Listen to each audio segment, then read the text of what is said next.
A little after 9 o'clock, we'll go ahead and get started with the special call meeting. Commissioner Richardson, once again, if you'd open us with the invocation and the pledge.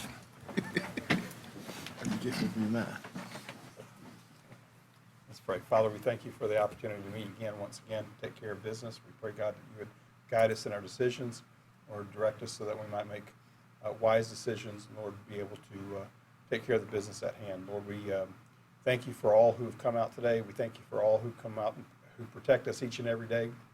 Our first responders, Lord, and our military, we just ask your protection of them and just watch over our government. And we'll be careful to thank you and praise you for what you're going to do. In Jesus' name. Amen. Amen.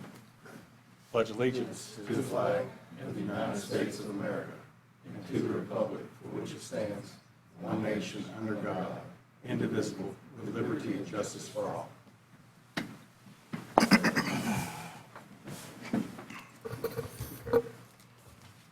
All right, we got 3 items on the agenda. I'm going to jump around real quick. The first one's going to be the one that takes up the most time. Item number 2, I had a request for that, but it's been resolved, so I pulled that one. Number 3 is approval of agreements for chip seal. Mr. Harris. These are roads that we've been planning to chip seal. We just need the agreements in place. Company's going to be coming in here soon and starting on some of those that we already have prepared, and some of the others they'll come back probably in the fall to wrap up, but we have these agreements done. All right. Any questions for Mr. Harris? No. Hearing none, do I have a motion to approve? Motion approved. Got a motion to approve by Commissioner Fleming. Do I have a second? Second. A second by Commissioner Hill. Any further discussion?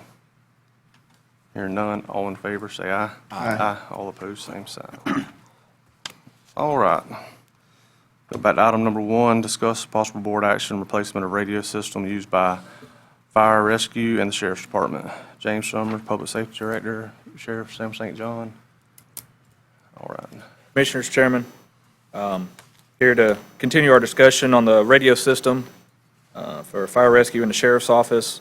I know there were a lot of questions we answered the other day. There was a questionnaire that was sent out by the county administrator to try to answer some of the concerns and questions the board may had.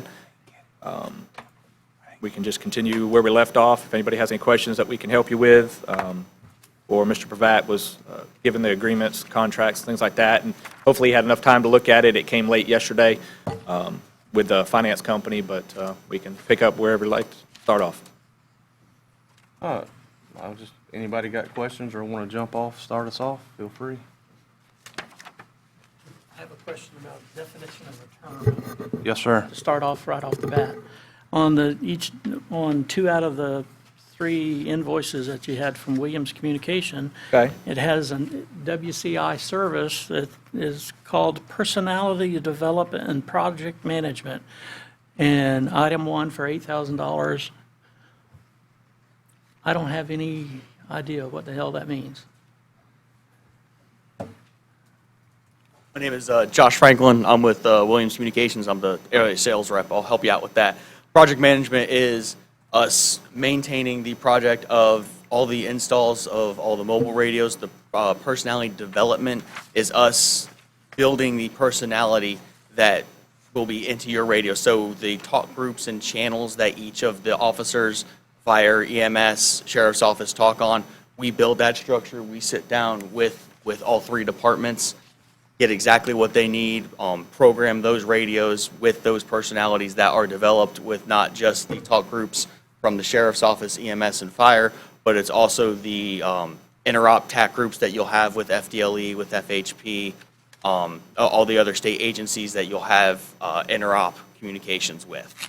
So that's our charge for our labor and time spent and materials as well. So it's labor. Yes, sir. Thank you. You're welcome.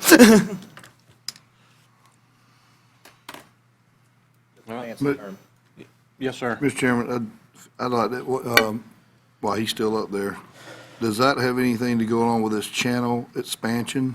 No, the channel expansion is the DMS, State, and Harris have done their preliminary studies of the system. The system is at capacity at some of the sites in this area. So basically what we need to do is we need to put more materials at these sites to add the channels that we just talked about for the personality development, those are the channels that will belong to Suwannee County. So they'll belong to Fire EMS. So those channels that you're putting in at the tower sites owned by the state, those are your channels. So you are using the state system, but you're also putting your own channels there as well because they just don't have enough capacity at those sites. That's the channel expansion. And each one would have their own channels because it's on here twice? Yes, sir. Yes, sir. Mr. Chairman, Yes, sir. on your sites, as I said, I'm familiar with the 800 megahertz, the radios. What, just say, for instance, Suwannee County, Columbia County, would it be on the same frequency as together? Yes, sir. We with being on the 800 frequency, with the radios being capable of the P25 technology, and that is what Columbia County has put into their system as well as the P25, so you will be fully compatible with Columbia County as well. And that's just an agreement between Suwannee County and Columbia County of how you want to share your channels, if you will. Okay, in sharing those channels, would you be able to go down to Alachua County, to Duval County? Yes, sir. Lyon County? Yes, sir. Any county that is P25, 800 megahertz, you have the capability of going into a shared channel agreement, and our radios have the full capability of putting those channels plus whoever you need to put in, the capacity of our radios can fully support that. Okay. I guess I'm just having, because the money is just astronomical on some of this stuff. So in addition to the channel expansion, which is putting channels on that tower Yes, sir. that we pay for and own from that point out, Yes, sir. over $300,000, we still also have to pay a $14 a month access to those channels. Yes, and the $14 a month covers the maintenance of the entire system that you guys are currently functioning on. So if there's any emergencies, anything like that, that's basically your maintenance contract with the state. So that's between Suwannee County and the state of Florida. That has nothing to do with Williams Communications. It will change on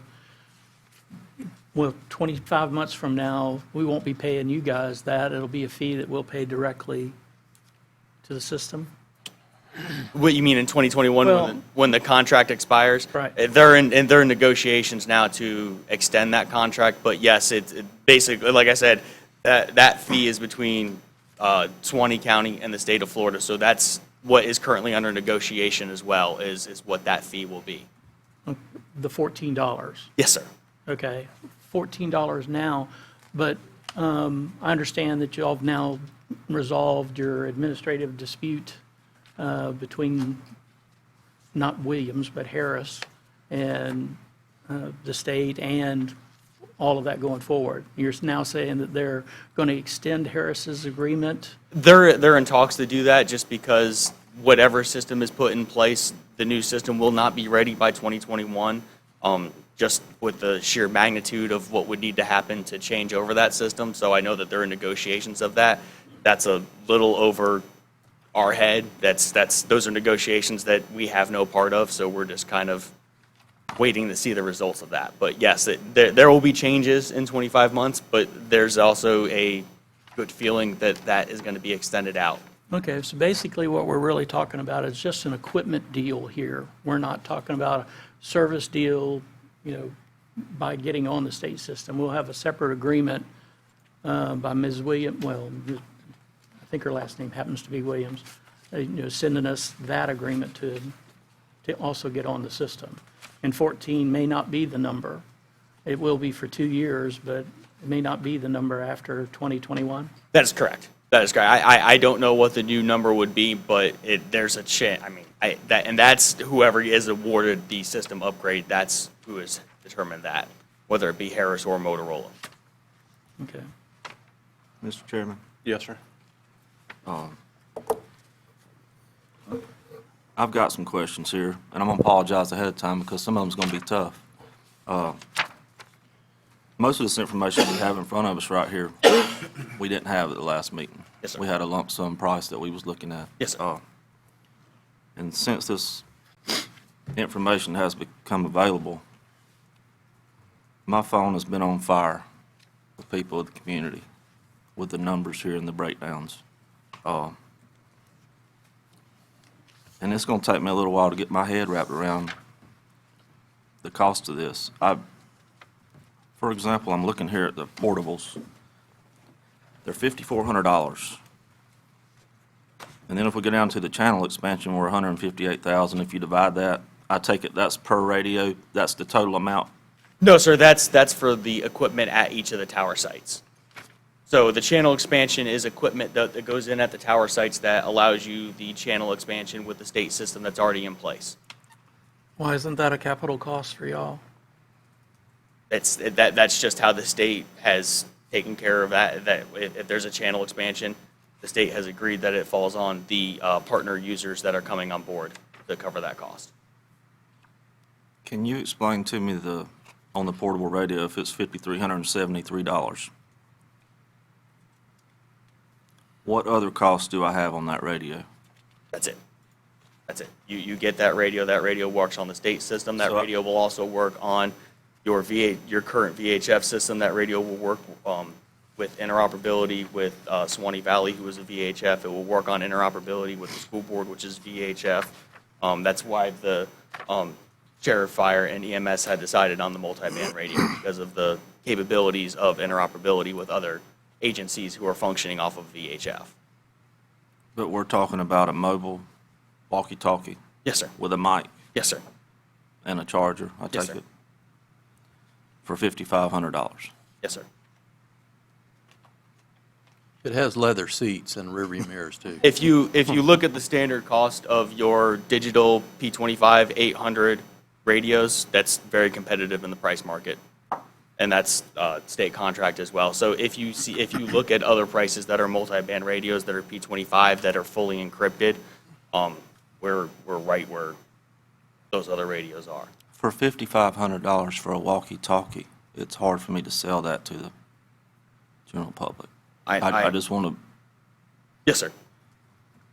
I mean, for that, the channel expansion and all those, I mean, that thing ought to get up and go to the car by itself for $5,500. Yes, sir.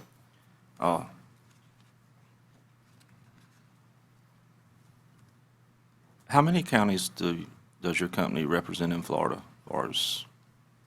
Are you just Florida? Are you nationwide? We're Florida, Georgia. We do have some work in Louisiana, and we've done some work in Mississippi as well, but mainly Florida and Georgia. And we're 15, 20, probably almost 30 counties. In Florida? About 10 to 15 in Florida. Harris as a whole has probably 25 in Florida.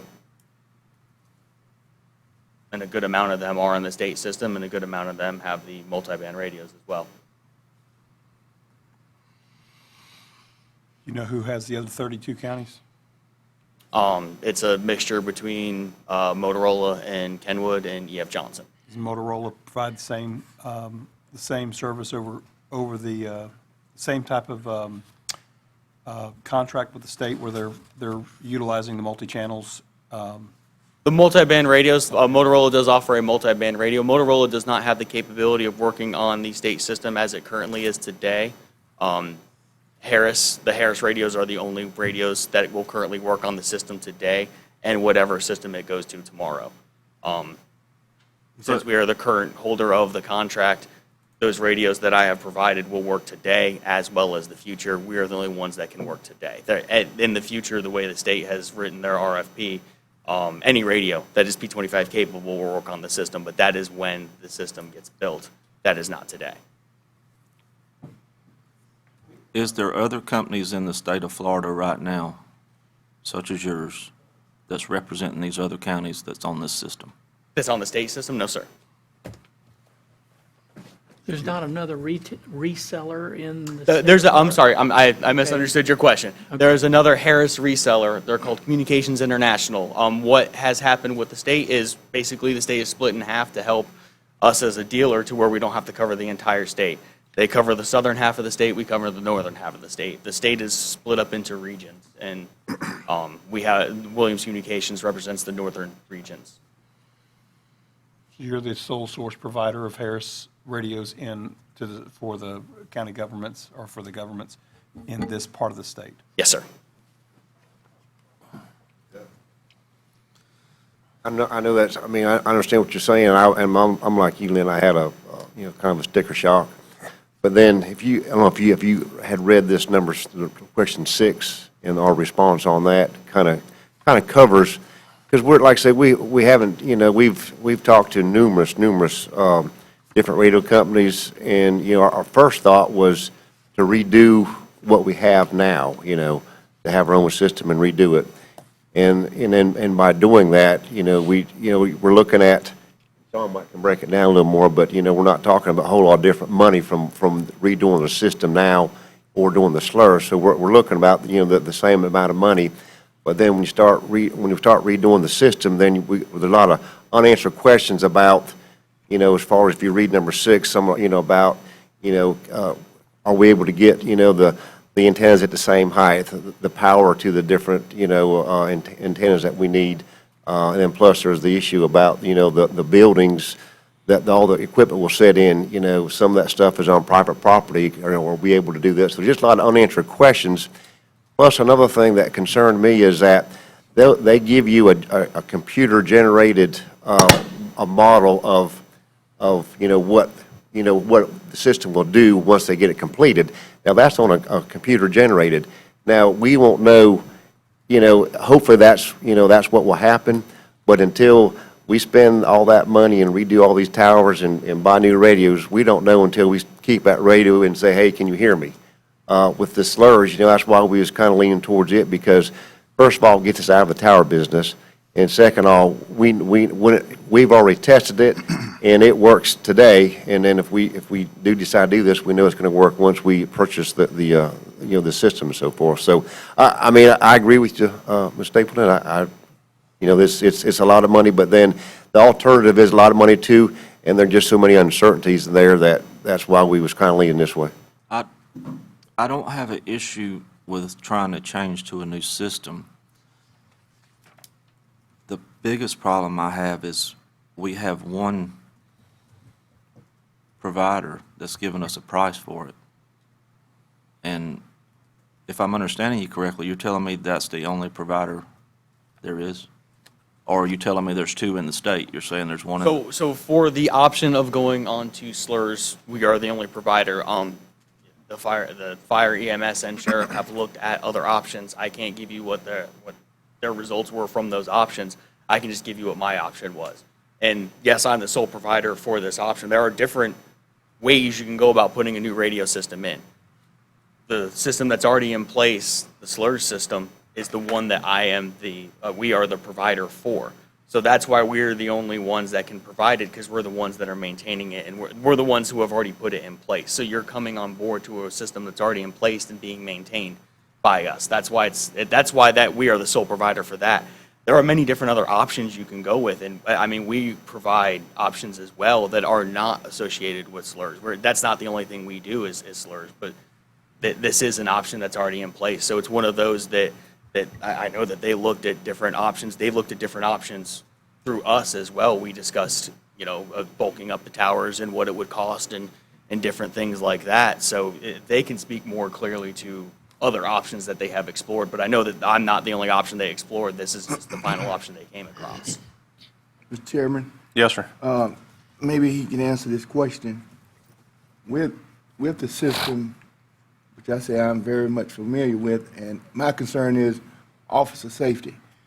Now, where would it be housed between the sheriff and fire rescue? Like base station, on one side of the road, we have like base stations, and other side, we just had the handheld. How would your provider, where would be the main function between the sheriff and fire rescue work out of? So that would be controlled at dispatch. So that's where you see the dispatch line item solution as well, is everything is going to be going through dispatch for the state system, and you're getting a brand new dispatch center as well with that.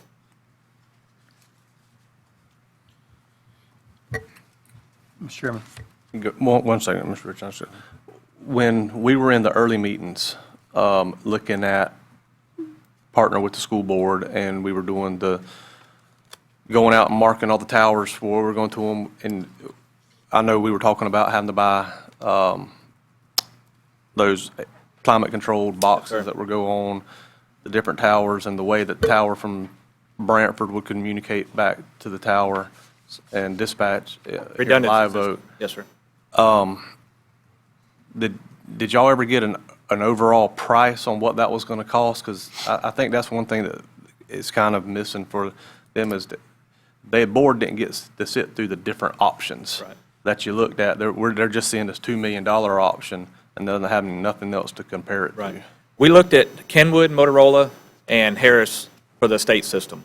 In our conversations with Kenwood and Motorola, before we did anything, they basically did a computer-generated model. They say, this is what we predict will work. Now, you got to take in consideration foliage during different times of the year because of trees and greenery and different things like that affecting frequency and reach. So they were going to have to come in to guarantee, before they even selected tower sites, $30,000 for an engineered study just for coverage. And we did not do that. We did computer-generated models. So before they would even start the project, we had to put $30,000 in it before we even went anywhere. Now, in that, they had to come in, and we currently have 4 towers that are operational, that we operate off of.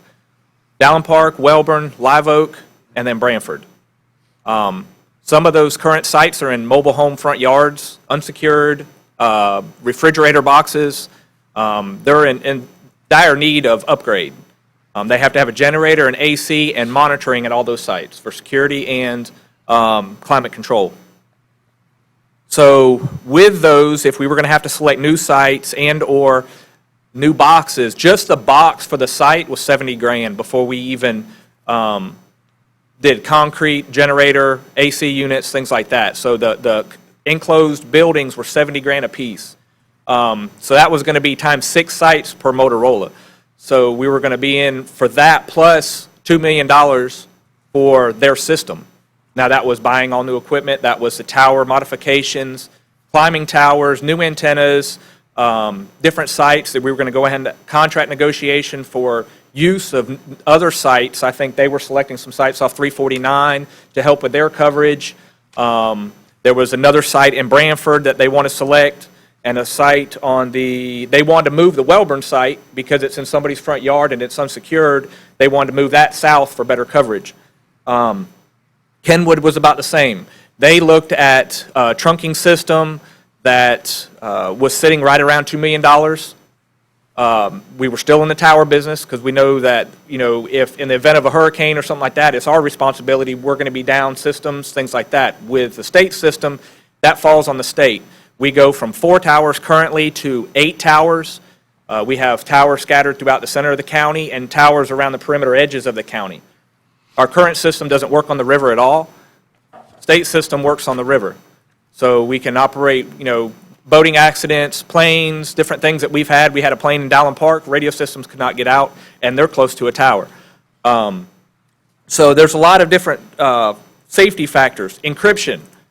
This system is fully encrypted, so nobody can pick up a scanner and listen to medical information that I'm providing for patients, and/or if the sheriff's SWAT team is going to make entry on a drug house or a felon warrant, those can't be scanned. They're completely encrypted. Nobody can track that information. That is one of the pluses with this system, is that we can have officer and firefighter safety, patient safety, a HIPAA compliance. If we have a HIPAA breach, like we just is trying to hire a HIPAA compliance officer, could be from a couple thousand to a couple million.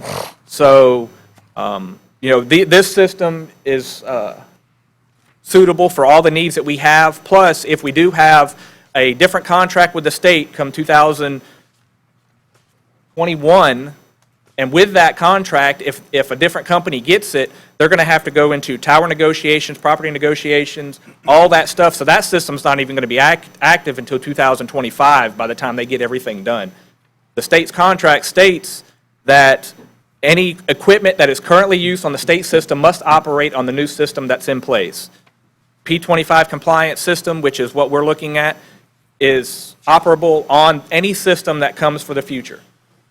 The radio systems, as you were talking about the personality development, basically the radio is a processor. You program it and how it operates. Any frequencies, any groups, like he was talking about, FHP, Fish and Game, DOC, which the Sheriff's Office works with DOC on a regular basis when they're searching for, using the dog teams and different things. Lafayette County is on the slur system, so we can communicate with Lafayette County. Columbia County is on 800, and then with it being dual band, we can Gilchrist County, VHF. Hamilton County, VHF. Madison County, VHF. I think Gilchrist is looking to go to the state, the slur system currently. So with those, it allows us to operate in Suwannee County and our surrounding counties. The sheriff has a drug task team that he works with other areas. It allows them to communicate with those systems. Regional hazmat response through the LEPC. It allows us to operate for fire rescue on those systems. So the system that we looked at is capable of anything in our area, plus we provide transport to Jacksonville, Ocala. Those towers and those areas are going to be available to us for transport, so we can communicate back to our dispatch and let them know that our units are safe if they have an issue, what's going on, instead of, currently how we're doing it. So. But last one, I mean, that on Ricky's question, that's what I'm saying is that, we just didn't, go with one company. We've been through, 4 or 5 different ones, and we've been meeting with them for the last 2.5 years. So you're looking at. With all due respect, though, I haven't. Okay, yeah, you understand. That's what I'm getting at, is I don't have a problem with supporting what y'all are wanting to do and where y'all are wanting to go with it. The problem I have is I wasn't involved in this, and when somebody from the public walks up and said, "Sir, you just spent $2 million of our money. Do you feel like you made the right decision?" I need to be able to look that person in the eye and say, "Yes, sir, I sure do. I feel like I had all the information in front of me. I had time to study it, and I feel like we done the best for Suwannee County." That's what I need to be able to say. Okay. And it's like the ball's moving too fast for me because I'm trying to play catch up and understand where we started, if you know what I'm saying. I'm not sitting here saying I'm absolutely against this and don't want this to happen. I do. But $2 million is $2 million. I mean, at the end of the day, it's $2 million. And I got to do what's right for the people, and I got to be able to explain to them why I done it. And that's where I'm having the issue is just trying to get all this information and knowledge and be where you two are right now, because you've been there and done it for all this time, is what I'm getting at. Right, I understand completely. Well, that's what I'm saying is we've, I realize you hadn't been in the meetings and so forth, but in all the companies that we've talked to, just like James, or was explaining is that, you're talking about the same money, whether we, redo our towers that we already exist and have now, and maybe add, 1 or 2 if we need to, versus the state system. So you're looking at, about the same money. We're just going at a little different way of trying to get out of the tower business. And even though, these radios are a little pricey, I agree with you there. We just, was thinking that this would be the best option for us, because we're not talking a whole lot of different money versus doing the slurs with just a radio and getting out of the tower business, or redoing a tower. So we're from all the companies that we've talked to, we're looking about right around the same amount of money. Mr. Chairman, Yes, sir. let me preface my statements here, my questions here. First of all, I've talked to a lot of folks in law enforcement, talked to a lot of folks in fire rescue, I've talked to a lot of folks from different parts of the state regarding this, and I believe that the need is there. We absolutely need to upgrade our systems. I mean, there's no excuse for our deputies or our fire rescue to be out of service in gaps in our county. I mean, we got people's lives at stake. But with Commissioner Stapleton's viewpoint, I have a problem with this time frame for us to have to make a decision on this. if I, and by the way, I don't have a problem with the system that you're bringing to us. I have some questions about the need for all of the radios, but I do not have a problem with the slur system or anything like that to make sure that we're compliant. But last meeting, we talked about there being only a 30-day window to make, to get this, a quote was only good for 30 days. We had to get it done before the end of this month. So the question is to the gentleman from Williams. What's your name again? Josh. Josh. Okay, you're Josh. I couldn't remember which one you were. Yes, sir.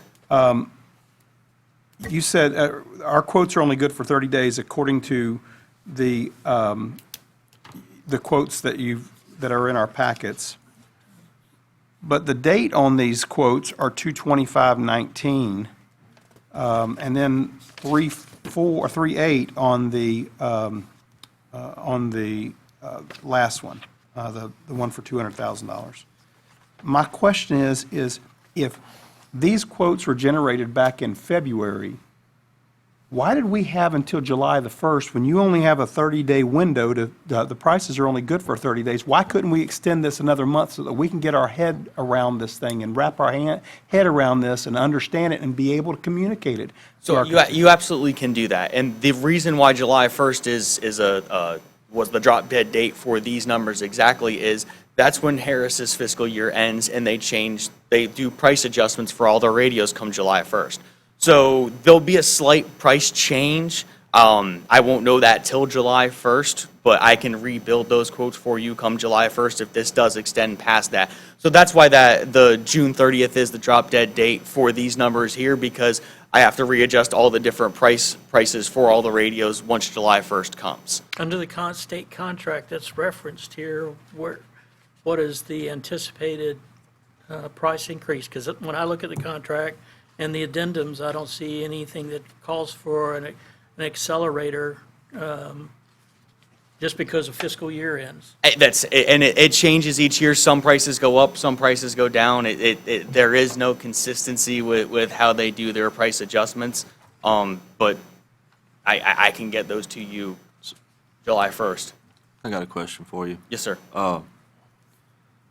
All the counties you represent, are there any of those counties that you only provide the service for and you didn't sell them the equipment?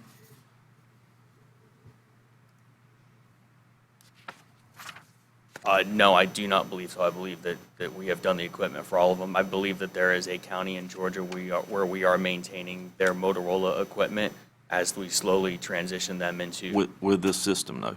No, not with this system, no, sir. No, the only ones that we do is when it first started. The first purchase was directly through Harris for the state radios, and then we have maintained those since then. Mr. Chairman, Yes, sir. now I did hear Josh say that the price may slightly increase or they may go down. Would that affect, Chief, Sheriff, that would have any effect on you all? You know, as far Depends as on whether or not the they pricing can. of it, Depending on what, the prices, he said there could be a slight increase. And then he said price could drop. And there's no timetable, so that mean that we got time to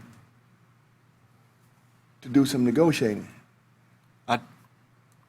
well, I mean, yeah, naturally, that's why we was trying to get this thing done, with the price that we have locked in now, naturally, we don't want a price increase, but, if we, No price increase. yeah, if we have to kind of see what the number is if they do, see what the adjustment is. Well, I think you said, Josh, you said you was willing to put those numbers together after July 1? Yes, sir. Yes, sir. I could put that number together for you after July 1. And then it would we can revisit what that price will be. It will be adjusted in some way, shape, or form. Typically, it's a slightly higher adjustment, just for inflation, things like that. But I don't know until I see the numbers, and I don't want to give false information to you whether or not the price will go up or down. But the price will be adjusted in one way, shape, or form come July 1. So that's where we were with trying to lock this in before the end of the fiscal year, just for all the price negotiations you see. It went back to February was the last adjustment we made for some of them, and March was the last adjustment we made for some of them as well. I've sat down with these gentlemen for almost a year, going over different counts, different radio types, different options that they have. They've looked at all the different options that we provide for the state system, and these are the ones that they felt best suited their needs from an end user standpoint. So my question goes back to this, the second question that I have is really difficult to try to get my hands around, because I'm wondering why, if we received quotes back in February, we had 2 weeks to make a decision in June, before knowing that the price increases, the potential price increases could happen in July. Why did it take so long before the county commission was able to look at this and try to explain this? This is what did y'all do in the process for 4 months? Well, I 3 mean, months?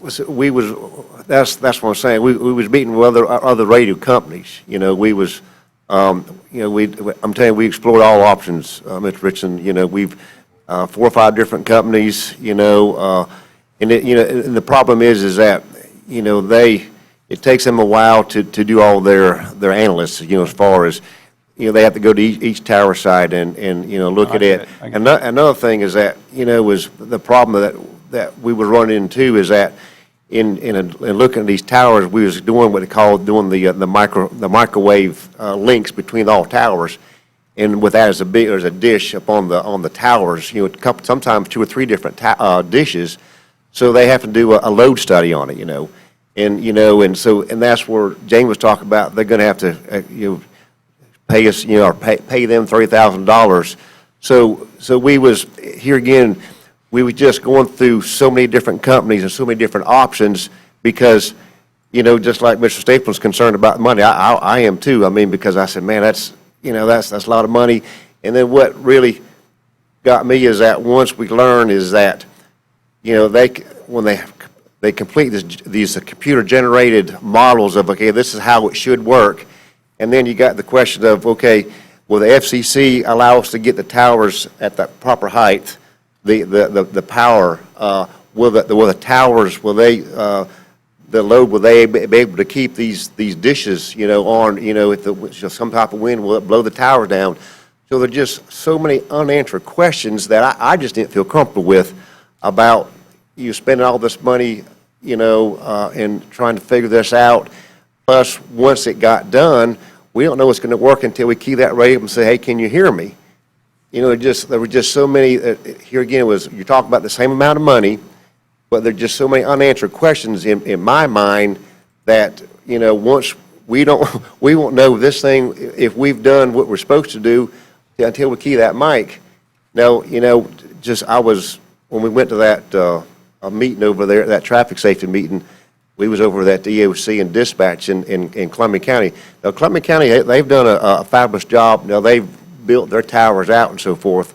In talking to the communication director over there, he says that the system all works good over there and so forth, but they got a couple of dead spots. So what that means is now they're going to have to build a couple more towers, to complete, the Columbia County. So, I've got thinking in my mind is that, well, just like I was saying, we go through rebuilding all these different towers and so forth, and then we won't know until we key that mic up and say, can you hear me? Hopefully that we've done our work and all the towers that we've redone and so forth has it, but if not, then we have to go and add some more towers. That's why we come with this slower system, because we've already tested it today, and then if we buy it tomorrow, it's going to be the same as tomorrow. So we kind of have a guarantee that it's going to work, and that's why we've come to this option here, because all this unknown is taken out of it. Okay, so question, are these, for Josh, and I think Josh is going to have to answer this question, are these prices with you, because you're the only sole source provider here in this area of this system, is there any room for negotiation? Has there been any room for negotiation, and will there be any room for negotiation if we choose to put this off 1 month to try to get our head around it? All the prices I have provided for you are under the state contract. which So is there's no subject to negotiation. 25% off list price from Harris, which is why you see come July 1st, there will be a price difference because their list price changes. But everything I have given to you from that price standpoint is a 25% off list. So it's a state contract price. Where are these radios made? May I ask a question though? Because I know how lists works. Yes, sir. Being in retail. Yes, Who sir. sets those prices and how do they vary? And you guys as a company, like we set our own list price for my company. Is that something you guys do or is No, it sir. by Those the are the list manufacturer? prices set by the manufacturer. Yes, sir. So, and that manufacturer was chosen by the state of Florida. Which those numbers are normally 10 times what the cost of something is. I can tell you that. That's about what these radios are listed for. Well, I'm just saying, I mean, I'm not being ugly. I'm not picking on you. I just. No, don't sir, I understand it. It's one Yeah. of those that we are a dealer for a manufacturer, and at the end of the day, that is the manufacturer that the state of Florida has chosen to be their radio provider. So I sell what's provided to me from the manufacturer, and it's a very solid. I would like to product. see us go down to McCrimmon's and get a pencil and a sharpener and work on this a little bit, because that's, I mean, I'm. Chairman, Yes, sir. I, you know, I, No, go ahead. oh, I thought. No, go ahead. I'm gonna just wrap this up with what I got to say, and we can move forward, but I want to the sheriff and to Mr. Summers, I got utmost respect for both of you. I think you both understand that. And I don't have a problem in the world trying to go forward with this system. But I just need some more time to understand all of it. So I understand both of you's got up there and explained, you know, we want to get out of the tower business. I don't have a problem with getting out of the tower business. I don't have a problem with going to this system you want to go to. I do have a problem with the astronomical cost of what I see this equipment costing us. Now, I just need to slow down, take a little time. I'm going to ask this board, I know it's not a popular decision with you two, but I'm going to ask this board to seriously consider giving us a little bit of time to workshop this and understand 100% before we spend this money. That's really all I'm going to have to say about it, and I just ask the board to consider that. And Mr. Chairman, Yes, sir. could I ask a question? Yes, sir.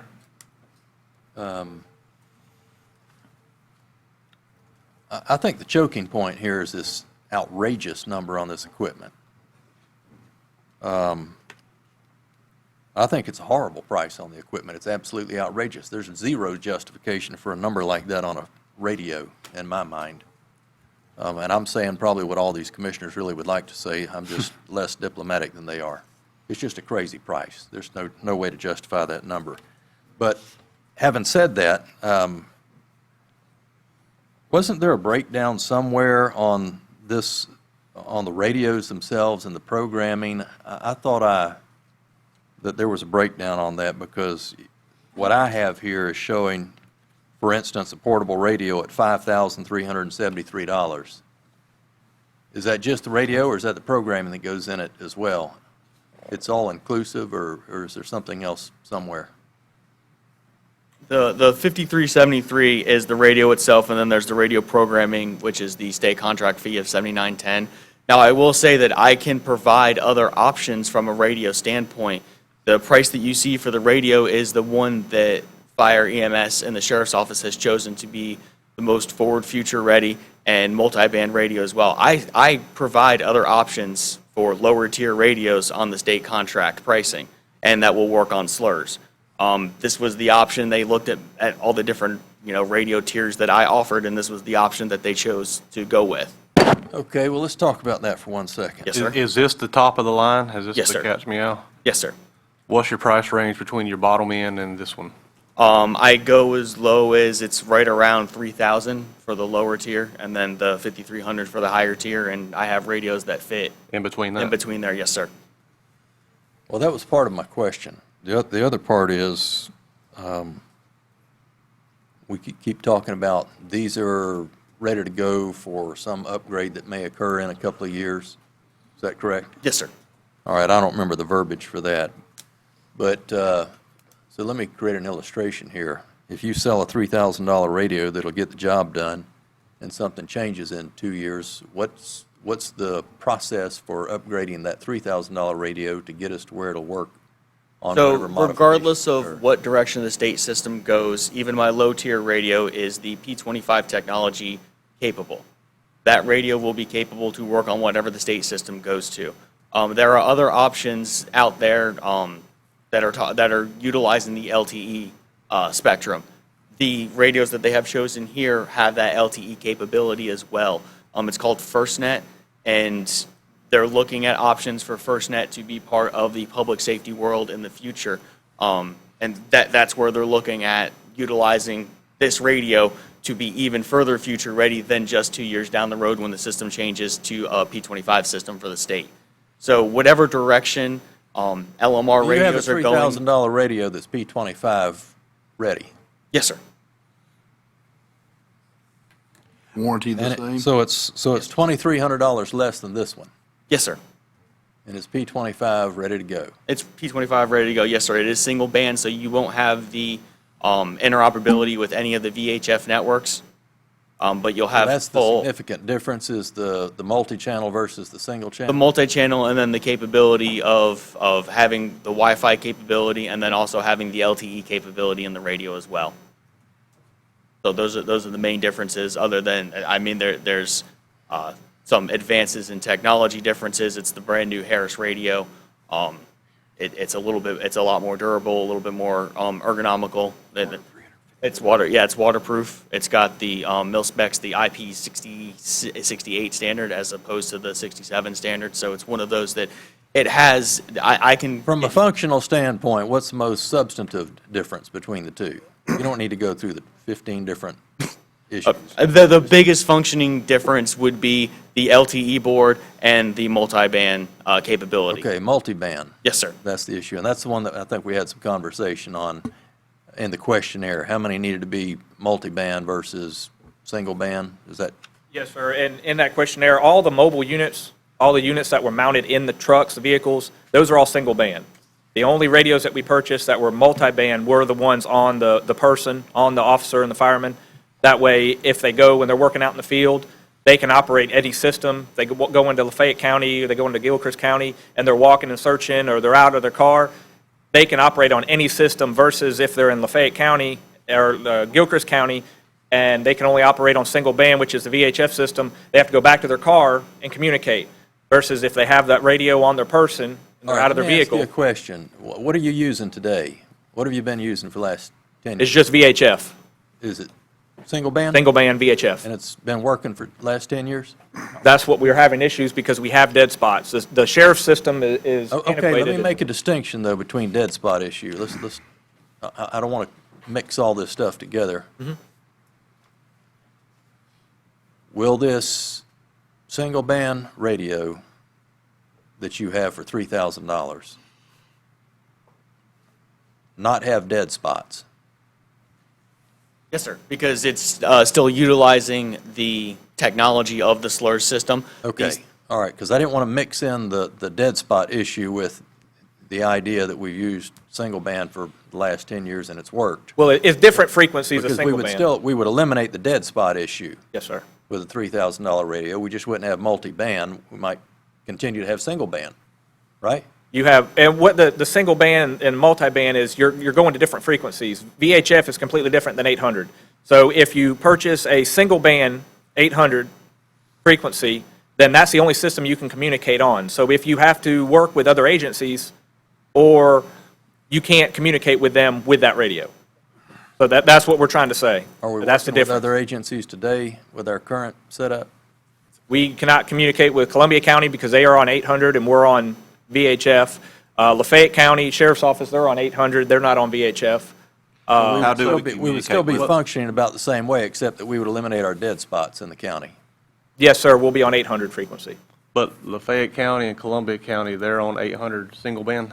Yes, sir. Well, I know they're 800, I'm not sure about Well, if we can't communicate with them, then They're they're on- on single band, wouldn't it? That's correct. Because I know if Lafayette. they had a multi-band, they would be able to switch over and communicate Yes, with sir. the VHF, correct? I know Hamilton County, they're just on the standard VHF. Right, right. So, So by going to the 800 single band, then we would be able to communicate with two counties that we currently can't communicate with. but we would push away the other counties that we currently We have communicate with, that we radios. can't communicate with the other ones. Right, right. But we have VHF radios now that we can communicate with them, right? Yes, sir, we have just the system that the fire rescue has. Yeah, their system is antiquated and having more issues than ours is. So our plan is to keep our system in place to use it as a backup. Fire department is required per ISO purposes to have a backup system. So our system is the newer of the two systems, and we will still use it for paging of stations. And then that's what the VHF portion of the dual band radio comes into play, because if we go to 800, we cannot page off of 800. Okay. 800 frequency does not offer the paging capability. So we are going to use the VHF system as a paging, page station. We have, underneath our umbrella, we have 5 paid stations and 10 volunteer stations. So we would not be able to page them and notify them. It would just come out as voice. Versus right now, we have a 2-tone page that you hear to notify the stations of a call. That portion has to stay underneath the VHF, because 800 cannot do that currently today. So we are going to keep our system. We are actually going to use the sheriff's antennas because they're taller on the current towers, and we're going to move those our system to those antennas. We have the newer system, less likely to have any issues.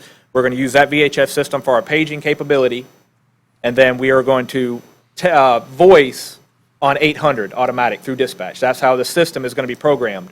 So you will page on VHF, talk on 800. That way your talk is clear, crystal clear.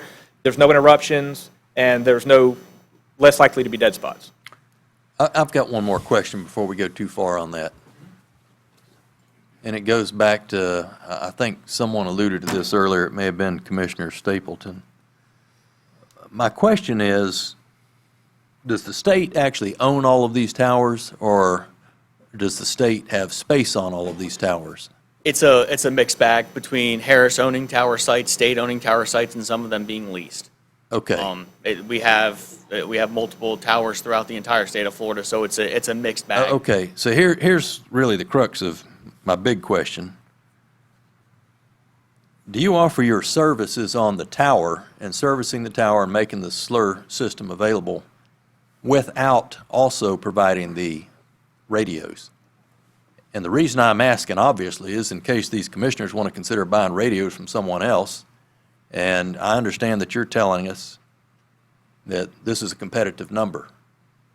But I recognize that these commissioners haven't had an opportunity to talk to any other providers to find out if they're convinced that it's a competitive number. So is your service on the towers available without you also being the provider of the radio equipment? So the radios that will work on the towers are only provided by Harris because of the technology that the slurs is currently at. So no other radio provider other than Harris will work on the state towers. But you're not the only person that sells Harris in America, right? I'm not the only person that sells Harris in America. I am your local dealer. Harris relies heavily on their dealer presence. So what they would do if you went directly to Harris is they would direct you You'll have towards us. territories in. Exact territories. And then what it is, like I said, everything I provided for you is state contract pricing. And those numbers are open to the public. It's 25% off list price. So no voodoo magic or anything there. That price is locked in at what it is at, and that's per the contract negotiated between the state and Harris. I'm not saying that these aren't the prices that you provide to other counties. What I'm saying is, do you think $5,500 is a lot for a walkie-talkie, or no? It's a lot for a radio, yes, sir, but all the technology and advances that comes with that radio and the added features that are in that radio. Well, your answer was yes, it's a lot for a radio. That's what we have to be able to explain to the public, is what I'm getting at. Completely understand, and it's one of those that Harris has taken into consideration officer safety issues, technology advancement issues, looking towards the future for these radios. So that is where that price comes from, yes, sir. It is a lot of money for a radio, but it is also a huge advancement in technology in the radio field that this radio will provide for your officers in the field. And to answer one of Randy's questions about the multi-band, about why we'd go into the multi-band, is that, at one point, it was myself, James, and then the school board was all trying to go together, to all of us share equal cost of redoing the towers and so forth, because we need to communicate with the school. You know, the school, they had had to opt out because they had some money that they needed to spend, and we hadn't made a decision yet, so they went with another company, and, but now they're But going to be are they the, using the towers that we got currently? now, I'm not sure how I don't think they are because, But they're not using slurs either? no, no. No, they were gonna be part of it if we went back with the tower system, and I guess when we went to slurs, they opted out. They were in a time crunch because of the new built school board building and different things. They were trying to fund it with some grant funds that the time was running. They chose to go with just purchasing some radios that would operate on their current system, which was towers at the schools themselves. They were looking for a system that would help their buses countywide, different things like that. They did not do any of that. They just opted to go with radios in the schools themselves, just portables, some new portables, different things like that. So they did not go with the No, sir. They did not. buses? It was my understanding that they did not change any of their top-tier communication system. They just purchased portable radios on the, sir? So, Sean, go ahead. Sean Martin from the Sheriff's Office. I work in school safety with the school. The school went with a VHF DMR solution through a company called Hytera, with them or Baker. They had to spend their money on the infrastructure with that grant. okay. Their source of the subscriber units out of their regular operating budget. But they weren't going to be eligible to go on slurs anyway. Slurs, I believe, is available to the school system, if I remember correctly. Not typically. The slurs is for law enforcement officers. So that is, it would have been, we would have brought it before the board, and the Joint Task Force Board would have voted whether or not the school board would be allowed onto the state law enforcement system. But typically, we do not bring civilians onto the system, basically because of all of the encryption, things like that, that it is strictly a law enforcement system for the state of Florida. So we strictly usually keep it to just law enforcement agencies. Okay. Real quick, Real quick, but if part of it is to stay in communications with the school, does every single radio need to be in communications with the school? Or is there, your resource officers, maybe your shift supervisors, is there a limited number that you could reduce down to on having contact with the school? So and that's the feature of having the dual band, is all the radios are available, because you're going to have, if, let's say, the SWAT teams, the fire rescue, medical, if you have a major event like what you did at Parkland, different things like that, you have a big communication field there. And the system, the reason that the Hytera system that the school board went to was not public safety compliant. So it did not work for the sheriff's office and Homeland Security, the requirements that they meet, because of there were restrictions with Homeland Security with Hytera, because it's a foreign company. Everything's built out of the country, and then it comes in, it's not compliant. So we looked at those. We tried to go that route. Nothing was met the requirements that the sheriff's office and that needed. The system that we're looking at it will communicate with the school board. So any system that they have, we can communicate with them. That's why we was looking at, to answer Randy's question is that's why we was looking at the dual band, because of, one thing of the school and like I say, some other agencies that we was, wanting to communicate with. I understand that, but what he's asking is, does every radio have to be dual band? Yeah, because you got investigators, you got drug task. You're talking about force, you got 150 radios. Everybody on staff with a dual band radio. It would just be the portables. We wouldn't be the in-car ones. I'm saying, do you we need could 75 dual band? I understand you want 75. I'm saying, do you need them? We all have wants and we all have needs, and we have enough money in between to try to get to that. to answer your question, yes, we could probably, go down the list and probably eliminate some with the dual band and get some of the cheaper ones. Now, I'm not sure to tell you how many, but yes, we could probably work with you and cut some down that we didn't think would probably need them, Here again, I just didn't want to, try to eliminate, the officer safety and plus being able to work with, especially with the school because of all the, how we are integrated now with the school and so forth and in the different scenarios in the training that we do with the schools. But yeah, answer your question, yes, we probably could, yes, sir. Mr. Chairman, Yes, sir. so this brings this question back, I've got to ask. Why in the world do we need, I know you answered the question in there, but we've got mobile radios with single band mobile radios in the cars that's costing us nearly over $500,000 out of this contract price, which is a quarter of the contract price. When they don't have the capabilities of the mobile radios, and number one, in the first place, if the mobile radios are multiband, I don't see the justification still, even that, of having radios that don't match the other capability, the capability of the other radios. Why do we need the mobile radios? Vehicles? Yes. If everyone has a radio on them, it just seems like it's redundant. And that's fine. I mean, Well, that I means think we that- could sit down and take off, if we carved off 25% off this price, we automatically. But I think you got a lot more of the radio in the car would be working off the existing towers, and then, I mean, we're trying. No, it all works off of slurs. No, he's saying if we didn't put a new radio in a car, the radio that's in there would not work on the system. I mean, it would. That's correct. It would be, if it was still working, it would be working off the towers itself. Right. So you'd That's have, I correct. mean, I kind of understand. And I'm not No, I talking think about. what he's saying is just eliminating the car radio. And what you have is, when you have a portable radio on your person, it's only 5 watts. When you have a mobile radio in a car, it runs off 35 watts, which you have a bigger surface of antenna coverage and different things like that. So if you do get in a situation, you have a backup. And when let's say you're fighting with somebody and your portable gets broken and you need a backup to call in for help, you have it in your car. If you're out, in my guy's instance, when you have a psych patient or somebody that is on drugs or different things and your radio gets knocked off, you have a backup. It's just safety issues. That's why we chose to go single band on those, save the money and not do a dual band in the unit and do the dual band on the person. That was the choice for those.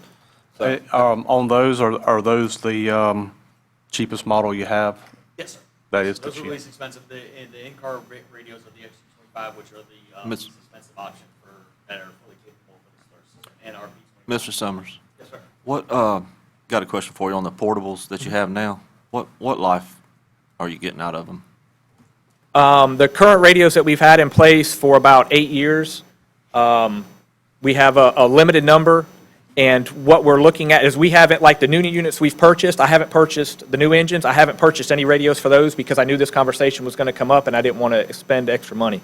That current system we're going to use as a backup system, number one, and then two, it will be used for, the thought was emergency management. For that fact, if we have an incident, she can put her CERT team on it without us having to buy units for the CERT team, different things like that. So they were going to be used as another entity of the county in a different way. Special events, Spirit of the Suwannee, things like that. We were going to use those radios for first aid stations, different things for small events where we can utilize those radios. And then we still have the whole system as a backup, and our frontline people are using the primary slur system. But what I'm saying is the portable radio, or the portable, The portables? they're in service for 8 years or so? Yes, sir, so You have far. to buy new batteries every couple years, or do they last? We haven't really had a lot of battery issues with them. They're staying pretty consistent. So, I mean, I haven't had a lot of issues. I may have one or two, or may have a mic get messed up. The current radios are not waterproof. We've had a couple of our guys get them doused with water, different things, and have issues. So, I mean, we may have a mic here or there, a cable, one battery here or there, but it's not a drastic replacement or upkeep. I got one question for Josh. And I got one after that for you, sir. So I take it you provide this service for a lot of counties. Obviously, those counties have the old systems that they're upgrading to this system. Yes, sir. So what happens with the radios and the portables that those counties have? Is there any value to those, or do those just get taken out and thrown in the trash? Not typically. They typically get taken out, thrown in the trash, reutilized in other places. A lot of the places. Well, I understand he was talking about using a few, but I mean, it wouldn't be all the, A lot of the places what we see happen is usually the public safety radios get passed down to public works, utilities, things like that, because they tend to stay on the old systems, and then because they're not mission critical, those radios either get put there or thrown out to pasture, honestly. go ahead. And you may have answered this earlier, but just to clear my head, so we talked about a $3,000 radio, and of course, this radio here. Is there anything between there that's a dual band, or is this the only dual band? This is the only dual band. There are radios in between there, but this is. Is there a radio in between there that would have the capability to be upgraded to dual band in the near future? That was a question I was about to ask you too. So I have to check on that because we do have a single band option for the XL series. It's called the XL 185 instead of the XL 200. The XL 200, I believe that what I can do is I can get that radio in the single 800 band, and then that is upgradable, so that will save you right around maybe $1,000, a little less than that, and then it'd be $1,000 to add that extra band at a later date and time. But I'd have to build that option just to see. Sure. See what they allow me to do from that standpoint, because they used to do that, and then they came out with the actual single band in the XL series of radios, which kind of took that build away. But I would have to go back and check on that. I don't have that answer for sure. So. But this is your only multi-band radio? Yes, sir. Yes, sir.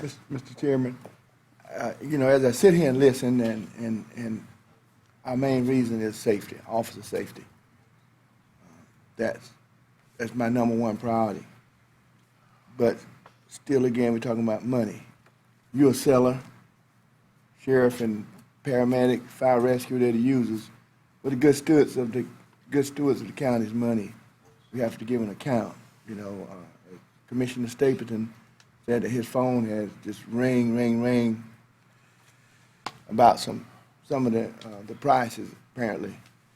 I haven't had that luxury of my phone ringing, but I do look at some of the prices, and then you said that the $3,000 range would do basically some of the good things that the top tier radios.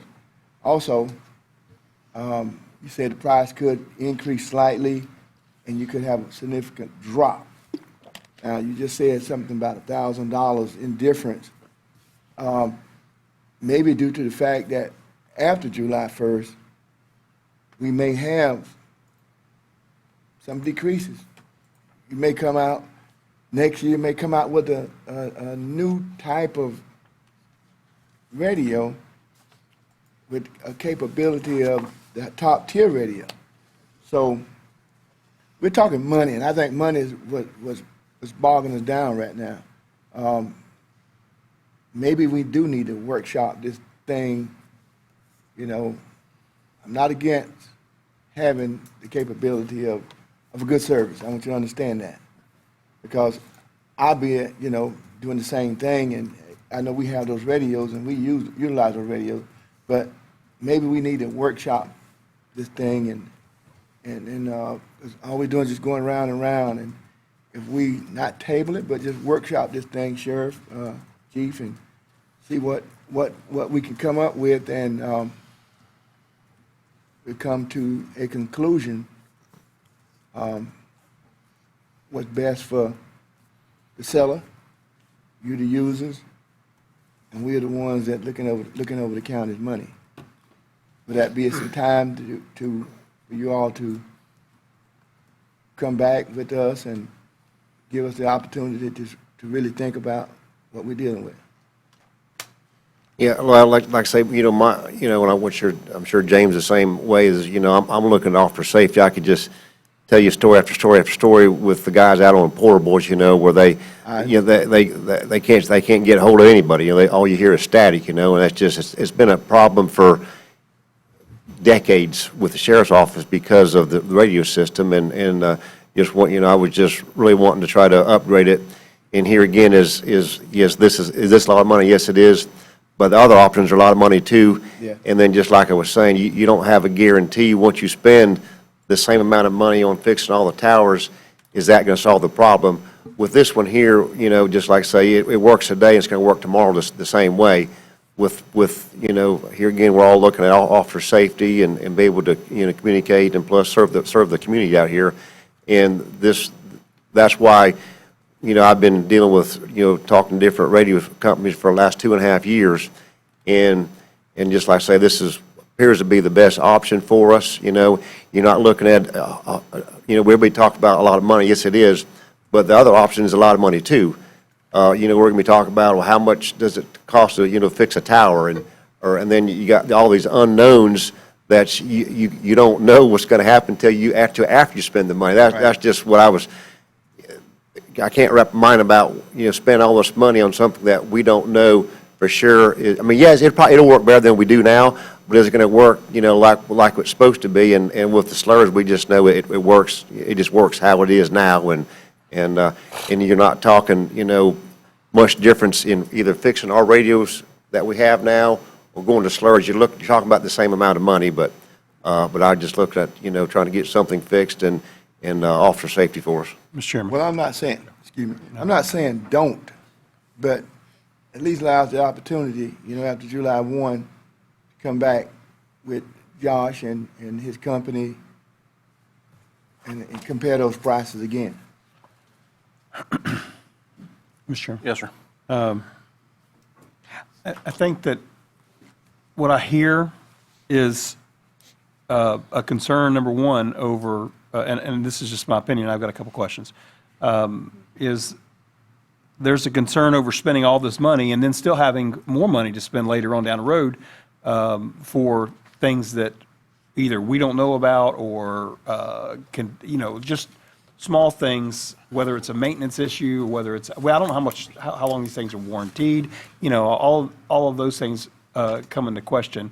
And spending it all up front, we're locking ourselves into, you know, a pretty big price every year on these payments to get the system in place.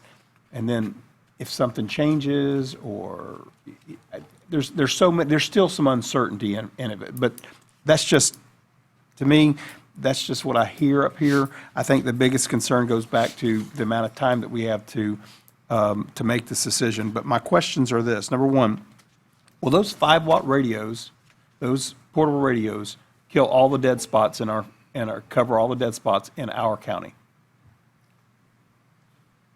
So in the radio world, there's no such thing as 100% coverage. Sure. I would never guarantee 100% coverage. They went out and tested it firsthand. Fire, safety, EMS, sheriff's office. They all went out and tested it firsthand. That's what I do with the slur system. I can give you my prediction maps, like he said, all day long, that will predict 95% portable coverage outdoor. But until you go and test all those dead spots you know exist and those dead spots that you anticipate in the future and key up the radio and it works, that is the mission statement, and that is what they went out and did, and it worked. Okay. So they covered the dead spots. All right. So what I'm seeing here is about $800,000 or $900,000 in either redundancy, backup, or in capabilities that we don't need at this moment. That is in the multi-channel part of it. We may need it, but we don't need it because of our other counties being on 800 megahertz, being able to utilize and talk to them at this moment. And that's the question that we have to deal with as far as, number one, do we need to spend $800,000 extra today on all of this backup, or could we add that at some point in the future? And you talked about these upgradable radios and such like that. So, but I am curious about, and that's not a question. It's just one of those questions that wander around up in this head of mine. And I think it's going to have to wander around for a little bit longer because I'm not sure the board's ready to make a decision today on this thing. How much did you say we would save on those phone lines?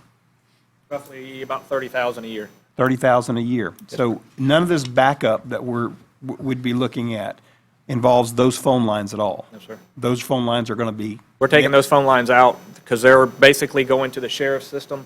My system runs on radio frequency from the main site.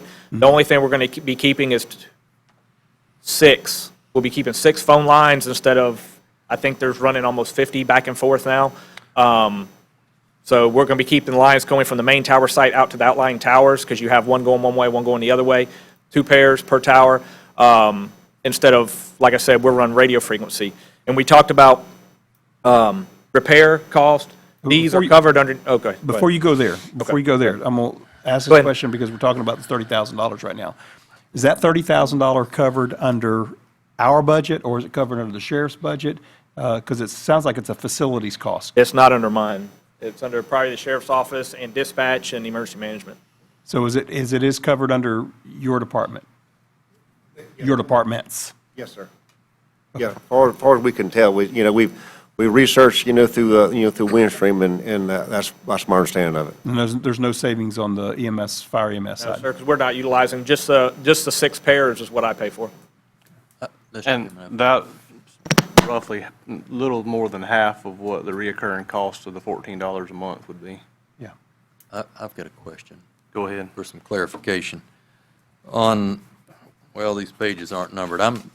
If you go to the breakdown on what I'm believing is the Yeah. dispatch, that page with the equipment,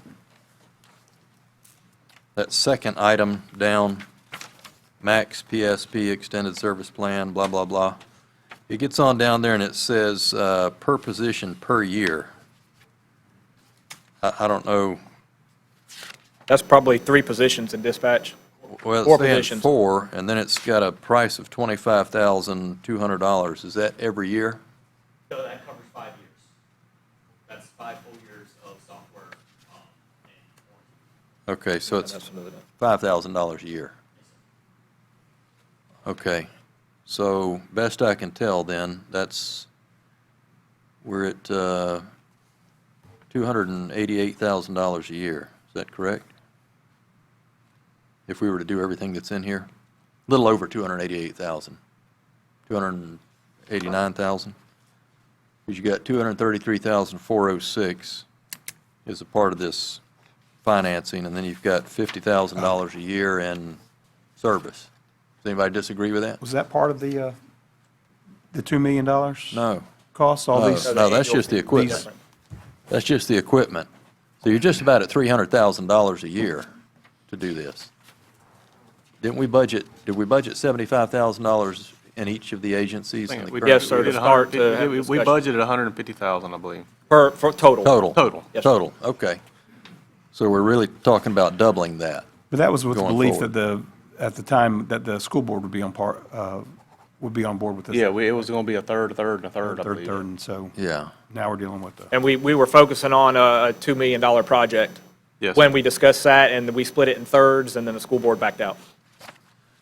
Okay, so this is essentially $300,000 a year that the county commission is wrestling with. And then I guess the city would be wrestling with something too. You want to borrow, we can rent you a radio from time to time. Revenue We can line rent you a there. radio for $10,000 a year. Oh, my goodness. Be in your Christmas stock. All right, I just want to make sure, let me ask the representative here a question. Again, my numbers are the 233,406, $50,000 a year in service, and $5,000 a year. Am I missing anything that is going to be an additional annual expense? That's my question. No, sir. Okay, so those are all of the annual expenses right there. All right, so we're at roughly 300. Okay, now let me go back to something I asked earlier about the radio. I'm still puzzled by that response. When I ask about the radio, or excuse me, the tower service being available through Williams Communication, and I asked the question about, are these owned by the state? So I understand there's combinations of agreements that the net effect of which is all of these towers are available through the state. You said that no other radio will work on those towers. Is that what you actually said? Yes, sir. Is that because of the current programming on the tower? That's the current system that the slurs is. That's why the state went out to an RFP a few years back now that is looking to upgrade it to the open standard P25. So APCO put out an open standard a few years back called the P25, and that's what all state agents, or that's what all public safety agencies are moving towards, is the P25. The state is along with that. The slurs system is currently what Harris calls an EDAX system. It's their proprietary. Before P25 was in place, all the public safety radio providers had proprietary systems. So the state is still functioning off of Harris's proprietary system, which is why my radios will work on both the system that it is today, the EDAX system, and the system in the future, which is the P25 system. I have the capability of running both systems at the same time. Okay, well, you actually just answered, or at least alluded to, what I thought was part of the problem with this. It's that word proprietary. Yes, sir. Anytime you're dealing with that word, get your check. In fact, run. You're better off running, because proprietary is always a recipe for 3, 4, 5 times what something should cost. And I think that's what we're realizing here. And I don't want anyone to construe any of my comments to suggest for a second that I'm not interested in safety of officers, safety of fire rescue, safety of everyone. I mean, I agree with everything that Commissioner Fleming said when it comes to safety.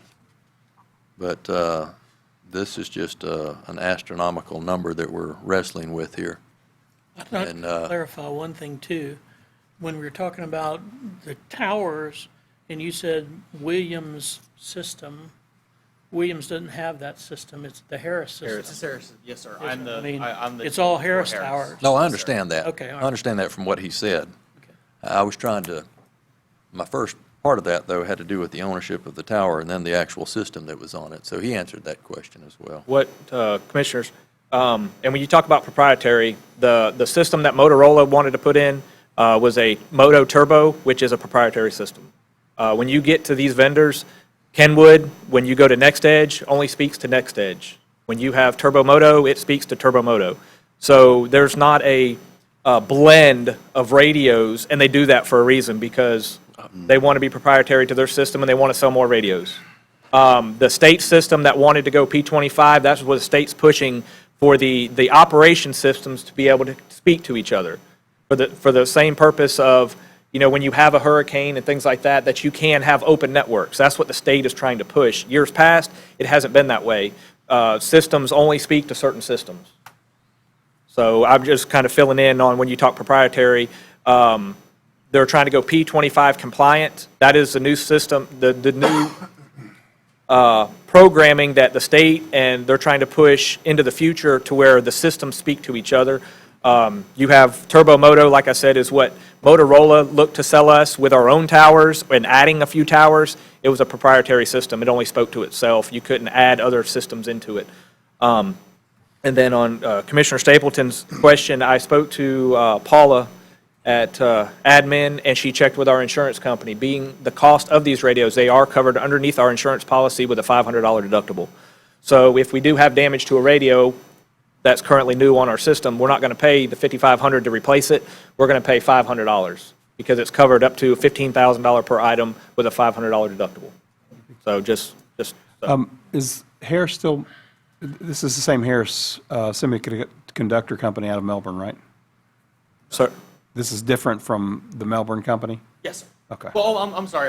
The Melbourne, Florida. Florida. So Harris as a whole, yes, that the office in Melbourne, Florida is a different entity of Harris. We are public safety, public systems. I believe that they're more space and engineering there at the location Yeah, there. yeah, Our main location is in Rochester, New York, which is where these radios are produced. And they are produced in Yes, sir. USA. Rochester, New York. One quick question. You said the state's encouraging a lot of people to go to this system. I'm just asking, have you guys explored if there's any assistance out there, any grants or anything? We looked at communication grants. There's very, very limited. Even through the assistance firefighter grants and things like that, there's not a lot of communications grants. We haven't been able to find one to even apply for. So there's a lot of stuff through 911 and E911, different things like that, but it doesn't it's a lot of infrastructure type things. It's not portable radios and things like that. Yeah, 911 won't pay for the radios, will We it? can't No. use our But money. what can't- about, we can't. is there any portion of this that the 911 funds will pay for as far as what's going on in dispatch or the You didn't see me back there a moment ago asking that same question? I wanted that out loud. He was ahead of you. That's where I was going. We've tried every angle. I got a question for Josh. Yes, sir. So, but in the future, 2021, Motorola's taking over what Harris is doing? Is that a fact or no? It's not a fact, no, sir, but they are in talks and negotiation. Nothing has been signed. Harris is still in talks and negotiation with the state as well. Nothing's been selected. So it's a possibility, but that's where these systems will communicate with any system. If Motorola takes over the system in 2025, the radios that we looked at are compliant with that. Everything that you are purchasing today is fully compliant with whether it goes Harris or Motorola. So if it does go Motorola, everything that you have today is fully compliant on that future system. But basically, when you say they're in negotiations, whoever has the best deal for the state is who's going to get the contract. No, that is not correct. I will tell you that right now. They are in negotiations because there was a lawsuit filed by Harris contesting the RFP that was awarded to Motorola. For the last 18 months, Harris went through the administrative procedure process in challenging that proposal. The circuit court judge, Judge Culpepper, ruled in favor of Motorola, and what they're negotiating is whether or not they're actually going to continue with the administrative appeal in the First District Court of Appeal, and whether they'll resolve their issues otherwise. It's a matter of the RFP has been awarded to Motorola. There's no negotiation about whether Harris will stay on it. Let's put it that way. There's 21. I didn't make heads or tails of what you just said. The answer is that Motorola's been awarded. You got to talk down here with Okay. us, that's legal. Motorola's. Break it down for me. Motorola's been awarded the contract Okay. under an RFP. Harris has challenged. So you're saying The award. Motorola's going to get it? If they, right now, in the first step of the court process, Motorola has continued to be awarded the process. But Harris has also appealed that to the next court at this point. Mr. Chairman, Yes, sir. I think it would be advantageous for the counties to get together and start talking to the state about the problems of proprietary everything. Because if Amazon or China Mart got hold of these radios, they'd put something out here that's a lot more competitive than what we're dealing with today. The problem here is proprietary. And I think if the state were to recognize that and start drafting an RFP specification that opens this thing up, then we wouldn't be dealing with numbers like this. The problem with that, go ahead. That is what the state has done, and that is why they are moving towards the P25 open standard. Yeah, well, in So, and my that's- opinion, if P25 starts at $3,000, it still isn't open enough. It's, That's just me. that's where you're going to find your baseline radios for the P25 world, yes, sir.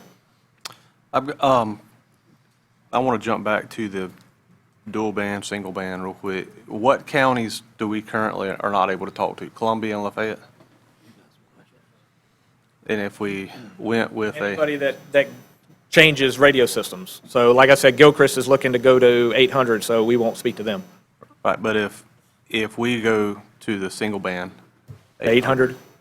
If we go to 800? If we go to 800. Yes, sir. But we can talk to the current systems that we currently have, if we're just on a single band. We can talk to Columbia, we can talk to Lafayette, we can talk to Gilchrist if they upgrade, but we won't be able to talk to Madison. Hamilton, Madison,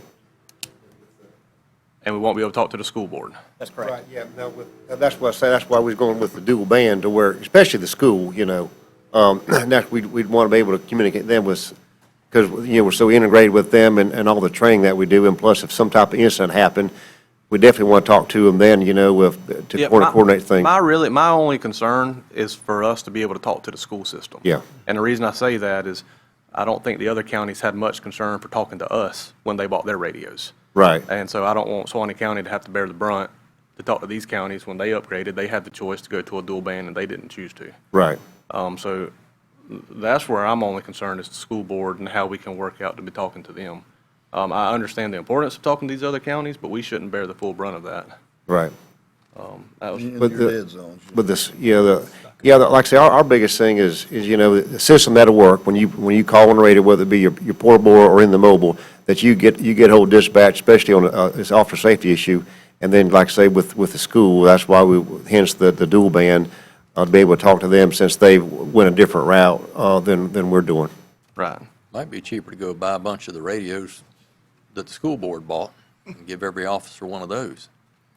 So if they need to That's talk my to the only school concern board, is be able they to talk to can the them. school. I mean, Yeah, I agree. when Lafayette County decided to go to the 800, they weren't worried about talking to Suwannee County. When Columbia went to it, they weren't hard. I mean, obviously, the other counties are looking out for their best interest, not our best interest, and With all due not really wanting for us to butt the $2 million burden to be able to talk to them. Go ahead, sir. I would like to respond to something Commissioner Richardson said, kind of in defense of you guys. You was saying about redundancy and putting a radio in a car and, with officer safety, I mean, I feel like that we're gonna need to do that because, I mean, you got a radio that's a battery charged radio, it's kind of like a cell phone. I mean, if you get out there 50 miles from anybody and you have an issue, I mean, at least you can go to your car and make contact. So I just feel like we don't really have a choice. Yeah, in I've that. thought on that, and they need that. I mean, there's plenty of times where it's 2 o'clock in the morning and you take chase, you're running after somebody. Right. They jump a fence, you jump a fence, radio snatched off, and the Right. next thing you know, it's dark, and you're looking for your radio. I mean, We're just, I in mean, an that's- ideal world, you say one radio would work, but I've been out there running K-9 at night and know how easy it is for one to fall off a belt clip or something, and Mr. Chairman, I don't question their, in any way, shape, or form, I don't question recommendations. You guys put a lot of work into this, and I don't have a problem with your recommendations and stuff like that. I just want to make sure the public understands, as we talk about this, exactly what we're paying for and why we're paying for it. And I'm not sure if, I'm sure this is public record now, but the question is was it public record 2 weeks ago when it wasn't put out, or a week and a half ago when it was put out, so. But, just like I say, that's, and like Lynn was saying, is that, this is his first dealing with, with this one company where, myself and James and Sean, we've dealt with, 4 or 5 different companies. So, here again, it's a lot of money for here, we're stuck on a handheld radio about how much it costs. And it is a lot of money. I dispute that at all. It's just that if we go the other route of fixing the towers, you're talking about the same amount of money. It's just broke down in, in towers and microwaves and antennas and, so you're looking at either way you go, you're looking at the same money. Here again, myself and James and all, we're just trying to upgrade our system because I'm telling you, it's in dire need of it. And the biggest thing that I'm looking at is officer safety because I can, when I was on the patrol, and the frustration and aggravation of out there, trying to get a hold of dispatch or run a tag, you need help, and you're out there, just like Ricky was saying, out there in the dark by yourself, and you can't get a hold of no one. It's not a good feeling, and it still had to change, and I just was really wanting to try to get something that worked. But either way we go, the slurs are fixing the existing system here. You're looking right at the same money, it's just that versus the cost of a portable, we're looking at a cost of antennas and coaxes and repeaters and all. So, I mean, it's, one hand you have this amount for the antennas or the towers, and the other hand you have the slur system, and it's all kind of equals out. We just went with this system because we know it works today, it'll work the same way tomorrow. And you said that the school board system is not compliant with federal requirements or local requirements, state requirements? Well, see, so they went, instead of going with us, because our first option was to get everybody do an equal part in fixing what we have now. The school backed out of it for whatever reason, and then Probably because of cost. they went to a different system. Now, it is not going to be the digital, so we have to That's hence the VHF dual band portables that we're all stuck on. They're an analog system. Yes, sir. But you Yes, sir. said something about compliance. That's why I go back to, I heard those words with compliance. That usually means there's regulations that involve communications for the sheriff's department. I would assume that that would be more their concern over your department than they would be over fire EMS. Right, yes, sir. Are there regulations that certain radios, certain types of communication systems do not meet? Yeah, that's what they went to. See, they're not the public safety grade radio. Okay. So that's why we backed off from it, because, here again, we just, looking at the best interest of, here again, the taxpayer money. We don't want to buy something that's public grade safety to meet the requirements there. And then, then we'd come back and say, hey, we bought the wrong radio. We need a different set, and I know you won't be happy about that. No, I get it. I just want to make sure that was clarified. Mr. Chairman, Yes, sir. I know we have some representative, Mr. Williams here from the city. Do you care to share where your thoughts is as far as negotiations? I think y'all was requesting some pricing for what we're doing here. I just wondered if y'all had any comment of what direction you're taking, or if you're taking it. They're partners with us. They're in it as deep as we are. Yeah. Maybe not as deep, unless y'all pay half. Thank you for the opportunity. Our position is continued to be that we will want to continue to be part of the county system. We've been looking at the cost numbers. We know what our counts are, so to speak, in terms of what we need. We're prepared to do that. So we're just interested in where it works out. Obviously, if we're able to provide any input, we're doing that. I know the chief of police, I believe, has been communicating with the sheriff on all these issues. He's briefed me, so we're just wanting to continue to be part of the system where we are. Thank you. On the lesser price radios that are the single band, anybody that's on 800, they'll talk to? Yes, sir. So we can talk to Department And of anyone who Corrections? was on 800 P25, yes, sir. No, So I'm if talking you're- about the $3,000 to $4,000 radios. They'll Yes. talk Yeah, to. any radio that I will provide for you is part of the open standard. It has the P25 feature in it. I don't sell anything that's proprietary, backwards proprietary. The only thing that I do is I do sell the proprietary Harris portion, because the state is still hanging on to that. So, Mr. Chairman, is that what you are accustomed to using? It was 800 with Department of Corrections. I was that just what they making were? sure they would be, these radio, if we went with the cheaper ones, they'd be able to talk to Department of Corrections, FWC. 'Cause I know y'all work with FWC on river rescues and stuff, things like that, but Commissioner Fleming, is yours a dual band, or is it just a? we had both. We had dual band and we had single.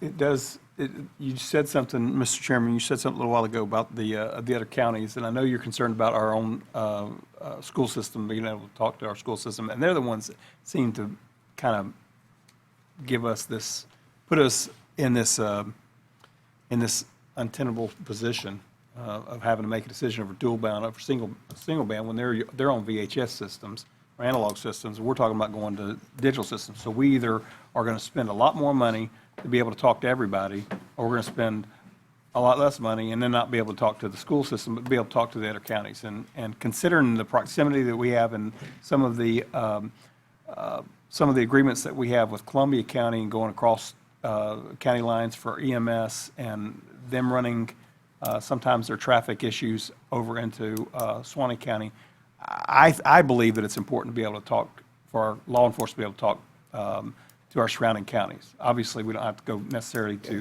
Alachua County, but that's important to me, as important as it is to talk to the school board, which the whole reason why we're talking about this dual system is the school board. That's it. Because more than likely, everybody else is going to go to the 800 megahertz digital system.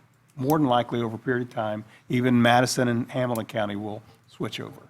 But Yeah, I mean, like a good example was, they had that the inmate that escaped from, I forget, Jackson County and stole the vehicle and then wrecked up at I-75 and 10 and all. We went to help them and all, and with 800 system, they was able the Columbia County was able to communicate with FHP in this manhunt for the escaped convict, and that was, was just really impressive to be able to, because to talk to FHP, through this, and here again is, our thing is to be able to talk to other agencies. We've never been able to talk to Highway Patrol because they've always been on the state system. We've always been on the VHF systems, and we've never been able to do that. And what a plus that was that day looking for this inmate, knowing, to be able to communicate with each other. And here with the school, it's just, it's going to be vital that even though they went a different direction, it's going to be vital for us, the sheriff's office, because I can tell you, I've got 9 school resource officers, and it's going to be my responsibility, if something goes south, God forbid we have anything in Parkland like they had down there, I want to be able to have, the top-notch, some type of communications with them, because that's going to be very, very, very, very vital. And guys, here again, I know it's a lot of money, but if you in my shoes, I'm looking at being able to talk to the different agencies, the school, and my biggest thing is I want to look at for my officers, because, I've been with the sheriff's office right going on 39, 40 years now, and I'm telling you, I've never, ever, ever had a portable radio in my 40 years that worked here in Suwannee County. And it's just an officer safety issue, and I very much want to correct that problem. And myself and James and Sean, we have tested these radios extensively, the slurs radios. And here again, I've said it before, it works today, it's going to work tomorrow, and that's what I'm looking at. And I know that your part, you got to look at the taxpayer money, and I do too, but I just, it just, goes back to, how much is a deputy's life worth, we got to look at that aspect too, but it's just a lot of moving parts here, but anything that we can do to help us out, get something working, because it's, right now what we have is not working, and every day, every year it goes by, is our ability our equipment we have now is getting less and more is degraded more and more. Sheriff, I would say that I appreciate the effort you and the chief is putting into this effort to try to get that eliminated. And as you said, God forbid if another Parkland, anything happens, shall happen, that we may be sitting here saying we should have done this. Right. Again, it go back to the finance, the money issue, but my number one goal is the safety. Yes, sir. My big question is just between the two, the fire EMS and the sheriff's office, do we need 150 radios that will talk to the school? Well, That's my hang-up. I don't feel like we need 150 handheld radios that will talk to the school system, because that's where we're jumping up for another anywhere from $2,000 to $1,000 in cost. yeah. I would rather us narrow down what that minimum number is that's going to be able to communicate with school, maybe a couple of extra ones, but And- I just don't see the need for 150. And like I said, I'm not worried about the other counties. When the other counties upgraded, they didn't worry about us. And I agree with that, and if we did have a dual band radio, does every officer and every fire and EMS need it, or just the higher, the people in Yeah, charge? yeah, James could go through the list, and then I could get Sean to, what's that? Yeah, come on. Hey, go ahead. I mean, if there's a valuable reason for it, that's what I want to know. I don't want to jump out there and get them just because we can. Yes, sir. And being involved in the project from day one, and being involved with the school, just a breakdown of how our agency works as a whole. Any day we have a patrol division that out there in the patrol cars answering calls. There's roughly 30 of those gentlemen out there, men and women. And we also have investigators that work every day, Monday through Friday, some on the weekends, some after hours. And then we have our school resource officers, there's 9 of us, or 9 of them, plus me. And then we have our command staff with the sheriff and some lieutenants and whatnot. So looking at the number counts there, yes, it seems excessive. But, go into the practicality of, well, when can this event happen? So it can happen on any of the 4 patrol shifts. So there's 30 right there we have to have, because you can't just say, well, all right, it's going to be a sergeant or corporal that's going to have the dual band, when he could be off that day, and then you got 5 patrolmen responding to the school. They won't have the ability to talk to the school. Investigators, too, they're all at work, drug task force, property crimes. God forbid the event happens, they're all going to leave the CD or wherever they're at, and they're going to converge on the school. They're going to need the ability to talk. Obviously, our school resource officers need the ability to talk. So it wasn't a decision that was made lightly on the radio counts, because they do seem excessive. I'll agree with that all day long. But when we got to breaking down, well, who can do without, having the ability to talk to the school is what we had come up with after much discussion about it. And there is some wiggle room there, probably in the 10 or so that we have built in for our posse and reserve. We're not going to issue them radios. We're going to have a bank, when they come to an event, they can check it out. Odds are they won't be responding to an event. If they would probably come straight to the scene. But other than that small number of bank radios that we would have, the others, we strongly feel that would need that ability to talk to the school. Would there be any reason with the VHS systems, obviously the analog system that we have currently, would there be any reasons for us to continue to stay in the tower business with this new system at all, whether or not we pass these things down to other agencies or anything like that? Any reason why we need to keep a hold of that VHS system? The system that we're going to keep a hold of is the system used by Fire Rescue, because it's the newer system of the three.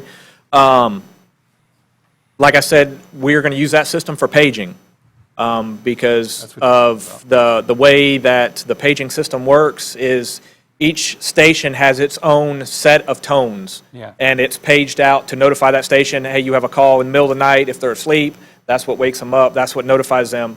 Even if they are accustomed to those tones, the 800 megahertz system does not tone. It is not designed to tone. So we're going to use the current VHF system. We don't pay lease. We don't pay anything on those towers currently. Like I said, we're going to cut the phone lines down to 6. Those will be continued within Fire Rescue's budget. And then the system that we have in place now is going to be the least maintenance of any of the systems. And then hopefully, if we do have a problem at that time, I know the 800 system, they are looking at options for paging because they're growing the system. And if our system goes down, then hopefully by that time, we won't have to replace it. We will be able to use the 800 system for paging. So, but currently in place, that's how we plan on utilizing the system that we have. So the idea about us getting out of the tower business is not really accurate completely. Well, we'll be out of the one that has the most reoccurring costs, yes. Okay. But we won't be out of the ones for EMS and fire. And really, the only system, we're going to have the systems in place. The outlying towers, I'm not concerned with, because we're not going to use those for paging. The only tower that we're going to use for paging is the main tower site, which is in McAlpin. That's why we're going to the highest antenna on the tower. It reaches the farthest distance. It's got the highest wattage and the newest antenna. So that is the one that we're going to maintain 100%. The outlying towers, as they fail and the systems go down, I don't plan on keeping those. So I don't plan on putting any cost into the outlying towers at all. Okay. The only tower we're going to have to look at is the main tower site. Thank you. That answers my question. Josh, I got one question for you, and it might be petty in the scheme of the price, but are y'all really going to charge us $9,000 shipping and handling? You know what, sir? I apologize, because it should be $3,000 as a base price. Well, it's Not $3,000 on all three. Not on all three. Yes, sir. I will make that correction. I apologize about that. I did not realize that carried over on each of the quotes. That is my error. I apologize. So it's. All right, so $3,000. You really going to charge us $3,000 shipping and handling? Hey, they're $5,000 radios. They're big and heavy. But Yeah, but we got a 3-year that warranty. includes You all the break it, then- antennas. That includes all the antennas, the dispatch equipment, 150 mobiles, 150 portables. We're talking 5 or 6 different pallets, and we're shipping from Rochester, and we're also shipping from Tallahassee to Suwannee County as well. I will say this, you're one hell of a salesman. I'm thinking about cutting that commission you're making. That's where we need to start at, right there. Listen, it's not as high as you think, sir. Trust me. Yeah, Lord. Man. Well, I know too that Sheriff, Fire Chief, and Officer Larney, y'all know, answered quite a few questions. You know more than we know. I sit around the radio. Y'all know more than we know with your deputies and so forth, but, and then you got the seller, like I said, but we are the good stewards of the county's money, so we're all in this together, and once we get our heads together, and I think we can move forward. Mr. Chairman, Yes, sir. I think for budget purposes, and I'm making a distinction here, I'm not going to even comment on the necessity to race into this deadline that the board was given. But I think for budget purposes, if the board wanted to budget for the numbers that are in here, then you've bought the time that you think that you need to evaluate whatever you need to evaluate to make an informed decision. And I only say that because the sheriff's already turned in, I think, a budget. Is that correct? Yes. And we're about to finalize the budget documents and get them over to finance so they can be produced in the books. So that's just something the board might want to consider, is budget whatever you want to budget, and then that'll buy you some time. You can make an informed decision when you make the decision, and you'll have the money set aside for that purpose. I definitely believe that we got a lot of questions here answered. And I appreciate it. I mean, that's a lot of grilling here to get, this is workshop style questions, and regardless of what we choose to do today, we definitely, I think I've got my questions answered, but my biggest issue is I need to go back and talk to people in the community and ask them if they're willing to see this, or if there's any other way. I'd like to be able to tell my constituents that $2 million is money well spent, but I also want to hear what they have to say. Would it help if I told you what Columbia County spent? No. No. Well, I mean, There's this- I'm not wanting to rush into it either, but I mean, we did anticipate last year that we were going to be committed $150,000 a year for, what was it, about 10 years? Yes. Yes. And this is more than that, but I mean, we knew that the project from the last budget cycle coming in was going to be, a $2 million project. We just didn't know if it was going to be towers, radios, or what it was going to consist of. And I agree with it. I think someone said earlier, it's just a sticker shock for us right now. Oh, it is. Yeah. It is. But, Well, we were talking about $300,000 a year now. Is that your numbers come Yeah. up with roughly about That's- $300,000 a year yes, cost? 33 plus. 280-something. 89, you said? Yeah, it's around 289,000, I believe. And then there's a continual cost of about $55,000 a year after the lease, after this 10-year term is up, correct? And we're going to be talking about. yeah, upgrading that doesn't go away. Yes. And then until we start talking about upgrading again, it should be probably long past my time, but. By the way, one question for you, Josh. Last year, do you remember what the percentage of cost difference was when they went to 2018-19? I don't know, sir. And like I said, certain things vary. It's not necessarily just one line item that changes. Some line items go up, some line items go down. Yeah. We're going to be fairly close to this number. I anticipate maybe a couple percent one way or another. Typically, we see a couple percent up instead of a couple percent down, but that's just from the cost of parts and things going up. So. When you say that this is contract pricing, is that the radios that are contract pricing, the labor, the installation, every bit of it's contract pricing, or off the state contract, or? The radios themselves and the radio programming is, yes, sir. So the installation and the The mobile installation, the portable. the labor, all of that, then is negotiable? Yes. Yes. Very nice. Now we're getting somewhere. Now you're negotiating. which we have already gone through negotiations with. No, y'all have. Yes, sir. Right. There's 5 of us. We haven't. Yes, sir. Okay. Well, that's positive. It's just. We already got you a down smaller 6 grand. piece. You thought you were gonna slip in there, so. So out of the different lines you have here, if your company is willing, what do you think are the ones that you can negotiate on? I am simply the sales guy. Okay. So you know the So guy that- I'd have to go back to, before I give an answer like that, I'd have to go back to my company and see what the administrative staff is willing to do. I know that we have negotiated a lot from this point, from where we started to this point as well. So I'd have to go back and see Good Lord. where they'd like to, When where is they'd the- like Let's to see go where y'all from here. started at. We need to cut $1 million off this, see how close they can come. We can certainly We look at just want different- you to work We with can us. certainly look at different radio options and things like that. We are 100% willing to work for you because just like everybody on the board here, Williams Communications has the same value of this is officer safety is our number one objective here, is to make sure that every officer goes home safe at night and they have the radio communication to do so.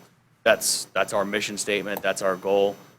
That's everyone's mission statement. If It you is. took a raise of hands in here, everybody in the world would raise their hand and say that's our biggest concern. Sure. Yes, sir. But. Number the 2 issue- is we got to be able to pay for Yeah, it. the issue here is how do we get there from here? Yes, sir. That's And, the and, question. and the question was are we willing to work with you guys to get you guys there from a number standpoint? Absolutely.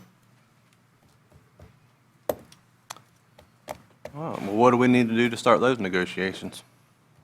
We set up a time and that works best for you guys, and I can get my administrative staff here and we can start having those conversations.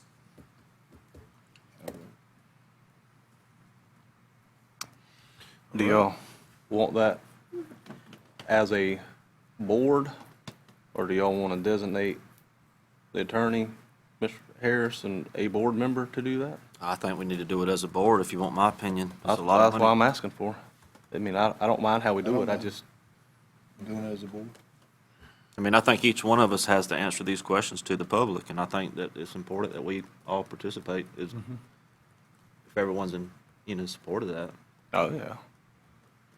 If they may be willing to, they may not be willing to, but I believe it was worth asking as far as negotiating, or renegotiating, since it's been negotiated.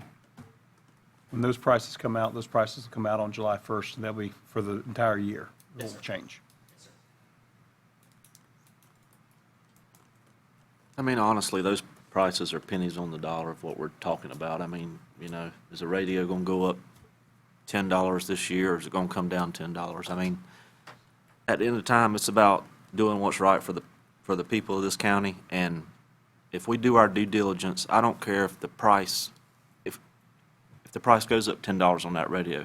If the people realize that we was trying to do the best we can, there's not going to be an issue with that. Well, the price increase that you talk about is strictly from Harris.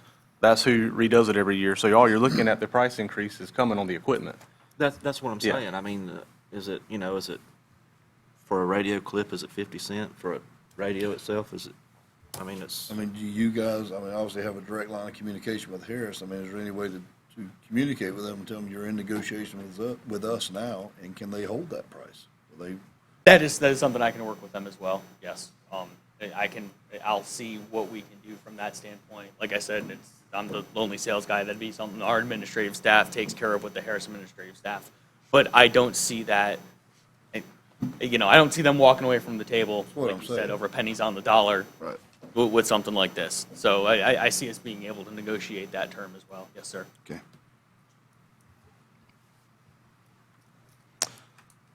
So basically, the radio negotiating, as far as, that's what you'll have to do with Harris. Everything else is us talking with Williams, correct? That is correct, yes, sir.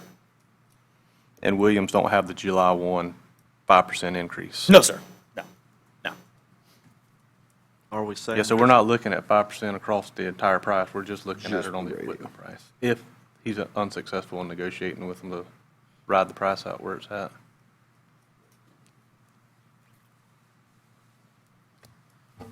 Maybe he needs to talk with them today before they consider raising the price, and if there's 300 radios going to be sold, maybe they'll lower it. That's fine with me. Well, I don't think they will because you're saying they just do a 25% off. 25% off list price, yes, sir.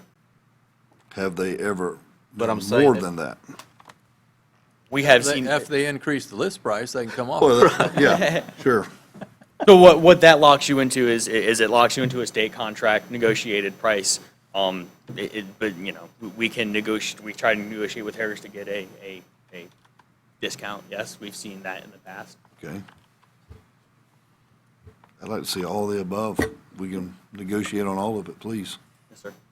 Mr. Chairman, do we need to, obviously, if they're going to bring in, Williams is going to bring in their administrative staff to sit down and talk with us, there's a couple different parties that need to be involved in scheduling a workshop, which sounds like is what we're going to have. So do we want to just postpone all of this and wait to hear back from administration as to a time and a date that works good for us and works good for them to schedule a workshop?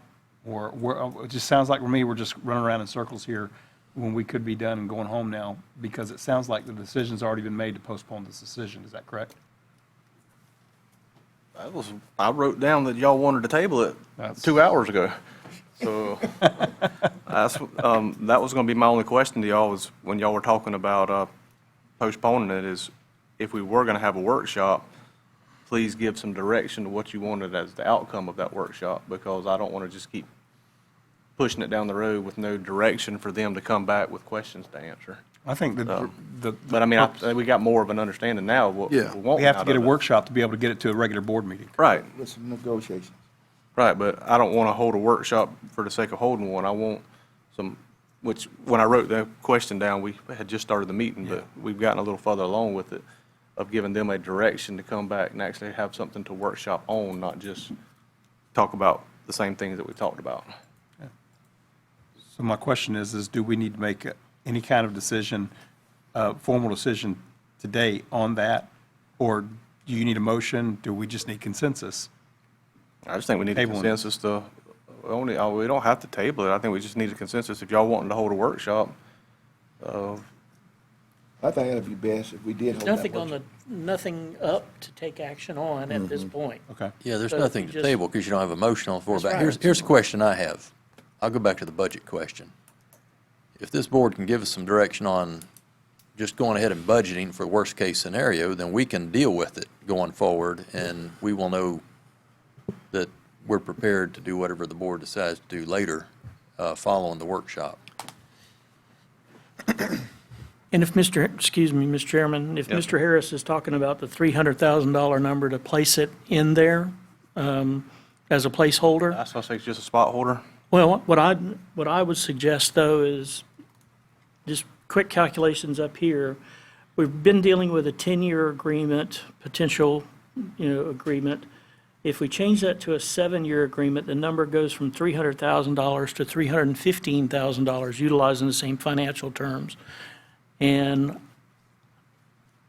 just with equipment and whatever, 10 years is a long time, 7 years is better, and at $15,000 a year to get it over with during that period of time, I would ask if you would put in the placeholder at 315 rather than the 300. You can always fine with back that. down to it, so. We can always come down. You're right. Is that 315, Mr. Pravat, Yes, sir. reflection of the 233 going to 7 years? Because that's the, Yes, sir. It's a matter of, it Finance. actually goes up to, the actual payment would go to 258,504, and then, of course, you'd be taking down principal, and the way you work it all out, then it amortizes out at $315,000. is there a better interest rate on 7 years? Do you know? And that's what I was going to mention. That, I'm on board with whatever the board would like to do. I was just making you aware that the interest rate would change. Just, that was the only other fluctuation, because with the finance company, it'll go whatever day that it locks in, they can only hold it for so long. So I would assume, when we assume, but I'm not speaking on behalf of the finance company. It would change. What it would change to, I cannot answer that. I think they offered 3 different ones, but did you just use the one on the 10-year? Yes, sir. Yeah, it would Reduced probably it down to reduce. 7? Yes, sir. So It would probably reduce That the would be the interest rate. worst-case scenario. It would lower the rate, and so Yeah. I'm giving it the high number. Right. Yeah. So it'd be lower than that. Those folks will negotiate too, just like everybody else. They're And gonna they're- want $2 million. The tough part here is talking about negotiating with someone who's got a monopoly on a proprietary product. So we're really going to negotiate on maybe the Williams side. That other one is a bit disturbing going in, but I guess we can call it What was their negotiate. last name? Well, On the, I have no doubt it's an excellent piece of equipment. on the finance means, what options would you like me to reach out to the finance company and come back with? Because I know we spoke about the 10-year option. What year options would the board like that I'll bring back for the workshop? That way he can work on them ahead of time. I would say 7 years. I mean, 7 years. 7, 10, and just throw a couple options out there. That way the board can pick. We're going to go 10. We just need to know what 7 looks like. Okay. Under 3%. Better buy more stock or something. Okay, that's, No, now this you is, just negotiate. I mean, this is, the particular financing is coming out of a New York bank, you know, under this proposed lease. If we're going to talk about something else, I will bring you something different finance-wise for potential when we get to that. I would like to have that option, but there's other options to explore as well. Well, I was going to ask, if we are pushing it off, do you not think we'd get a better rate with a request for proposal? That was going to be my first suggestion. I mean, Or even if we get close to that, I mean, I'd rather take out a $2 million loan locally than send it to New York.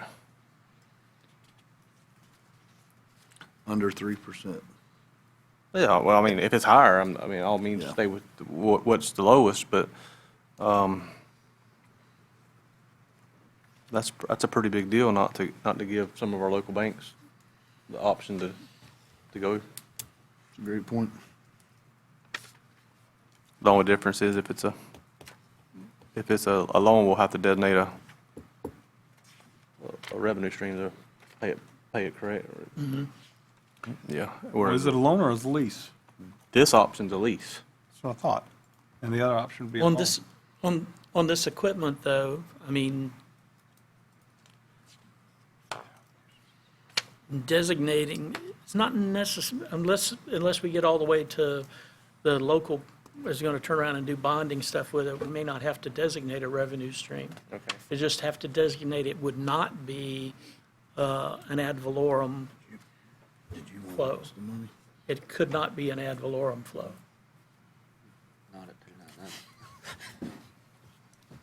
So when you say that, you'd have to show it as sales tax or another source of income other than ad valorem? Right.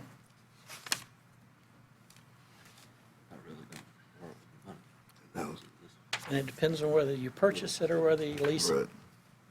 You can work all that out for us, though. Well, but I'm just saying how you have to designate it. Right. All right, Mr. Chairman, let's move along. I'm good. Well, is there anything else if we're going to give them direction for a workshop that y'all want to see come out of it other than negotiating, looking for RFQs or RFPs from, on the finance and anything else? Well, I mean, while we got him, let's give them the direction we want. Okay, well, and you're going to check with Harris and see if that number's negotiable. Yes, sir. All right, and then check with your company on all the other things that are listed here. If we do an RFP, is that going to require 30 days?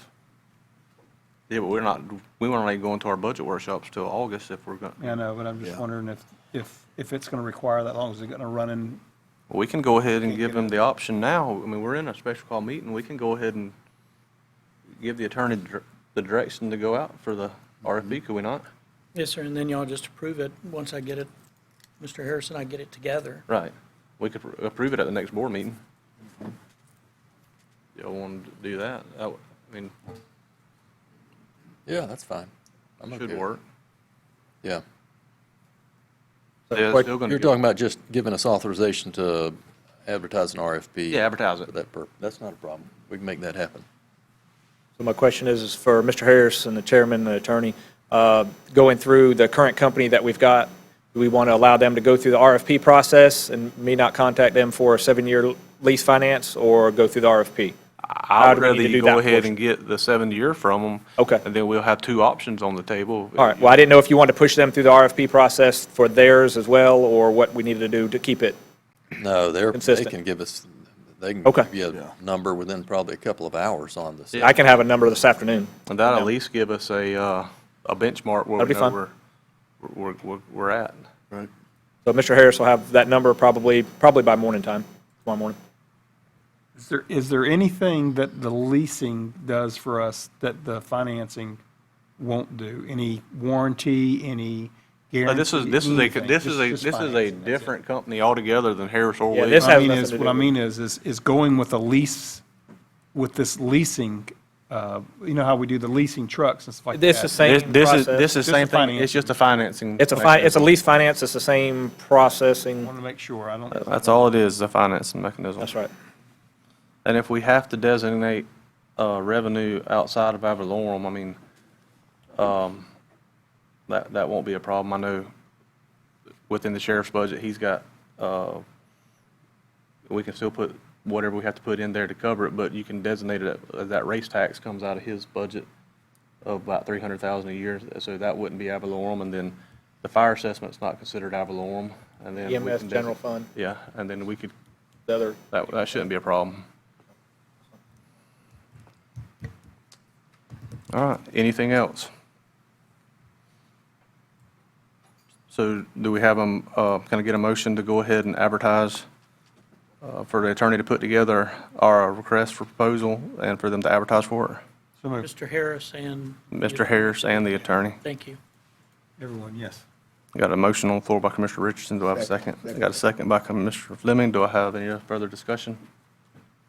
Hearing none, all in favor, say aye. Aye. All opposed, same sign. Anything else that y'all wish to address with them while we're here? I think, Mr. Chairman, I think we went around long enough with them, so. I know, but I just want to make sure we get it all out so that they know what they come back and do when we have the workshop. I'd just like to say that, Josh, we appreciate you. Like for you to go back and work as hard for us as you work for them today, and that would be in pretty good shape. Don't ever want to put him on the stand, that's for sure. Are there any other questions from the board that we need to answer, or as far as bring back for the workshop? I'm good. Ms. Richardson, you got anything? Appreciate all you do. Yeah, I appreciate. If you both come up with guys. some when you leave, please give them to Mr. Harris, and we'll get them filled out for you. I would like to see a number on what you think you could live with as far as Dual band. dual not dual band, not no band. I mean, if he does a great job in renegotiating, we make him do all of them, but if not, I'd like to see those numbers. And the other thing I would like to see, just for the board's sake, if you have any of the information in writing on the meetings that we went through, where we were comparing the cost of everything else, because in their defense, I sat through it, you sat through it, you sat through it, Sean did, but they didn't see all that. And I just want them to see if y'all, and you ain't got to bring that to the workshop, if you can get it to them before then, just so they can compare why, We how just you put a got from- spreadsheet because together when with we- all three. When we first Give them to Mr. started, Harris. they were all dead set that we were going to stay in the radio tower business. And, because I mentioned to them about the state system, and it was, nobody wanted to do it because of the cost. So this has been a transition from staying in the tower business to let's get out of the tower business. And So you're the reason we're spending this. no, they shot me down when I brought it up, but I didn't know it was going to be $5,000 radio. And like we said, it's in equipment, no matter which way you look at it, it's just is. different equipment. And Fortunately. it's not going to help you stomach the cost any, but you'll at least see how they got there. Oh, absolutely. That's what I started And- off. And 2 hours that's a ago. big, that'd be a big help. That'll be for them fine. to see We'll have how that for they you. got, how you got from A to B, because I know how you got there, you know how you got there, but all they're looking at is you're telling me $2 million is the best we could come up with? And it'll be between Kenwood, Motorola, and the Slurs Harris system. Yeah, I appreciate that. What are we thinking on the workshop? We'll leave that up to, Got to get mentioned. give Josh time to do what he has to do. Already met with the sheriff and the chief here, and get them a couple of dates since I speak to my administrative staff. Yeah, we'll give him time to put it together, and We could do it at the next commission, at meeting, I'm saying, decide a time. We probably have the information back by then. I don't know. Don't we have to have the RFPs back, or proposals back for the financing part of it? No, sir. No, I don't think we have to on that. I just want to give him whatever amount of time he thinks he needs to negotiate or talk, and then it got moved. I don't remember. No, not the first one, the Second one. Second one? Okay. moved. I'll give him the date of the next one and see if he can meet it, and then see if the board would like to do a workshop prior to that meeting. Okay. Was that That's next week. It'd have to be that Next week. second It one, I'm would sure. be after the next. after the next board. one? Yeah, Okay. that's, Be that the next Monday. one's Tuesday. Yeah. Yeah. SU, so. I was Okay. just saying we could schedule a workshop at next Tuesday's meeting, We can have that They information could- for you to schedule. Yes, sir. is what that's all I was saying. I don't think it, yeah, go ahead. That's fine with me if he thinks he can, if he can, get you some dates by next Tuesday. Yeah. You got okay. Okay. Well, I mean, do you think you have it renegotiated? And I don't know if I could have it renegotiated and ready by next Tuesday. that's what I'm saying. I don't want to rush him if he Oh, can't. he's saying just set the meeting. I'm saying set the date. Oh. Because he will have another week after that or whatever. Oh, I got you. I got you. I can 100% have a couple available dates for you. Sure. Okay. Okay. The whole caboodle done. No, I'm not saying that. I'm saying by that time, we can say, okay, a week from now or 2 We're weeks gonna have from a now, we're meeting. going to have a meeting. Right, I heard, I got Hey, you. Talking your about boss- set a workshop date at the Yeah, I'm next saying meeting. because everybody can agree while we're here on the date and time that works for them. Okay, that's fine. Josh, tell your bosses to cancel their vacations. Exactly. All right, anyone have anything else? Anyone from public want to speak? Hear none? All right, I just need a motion to adjourn. Motion. Got a second? All in favor, say aye. Aye.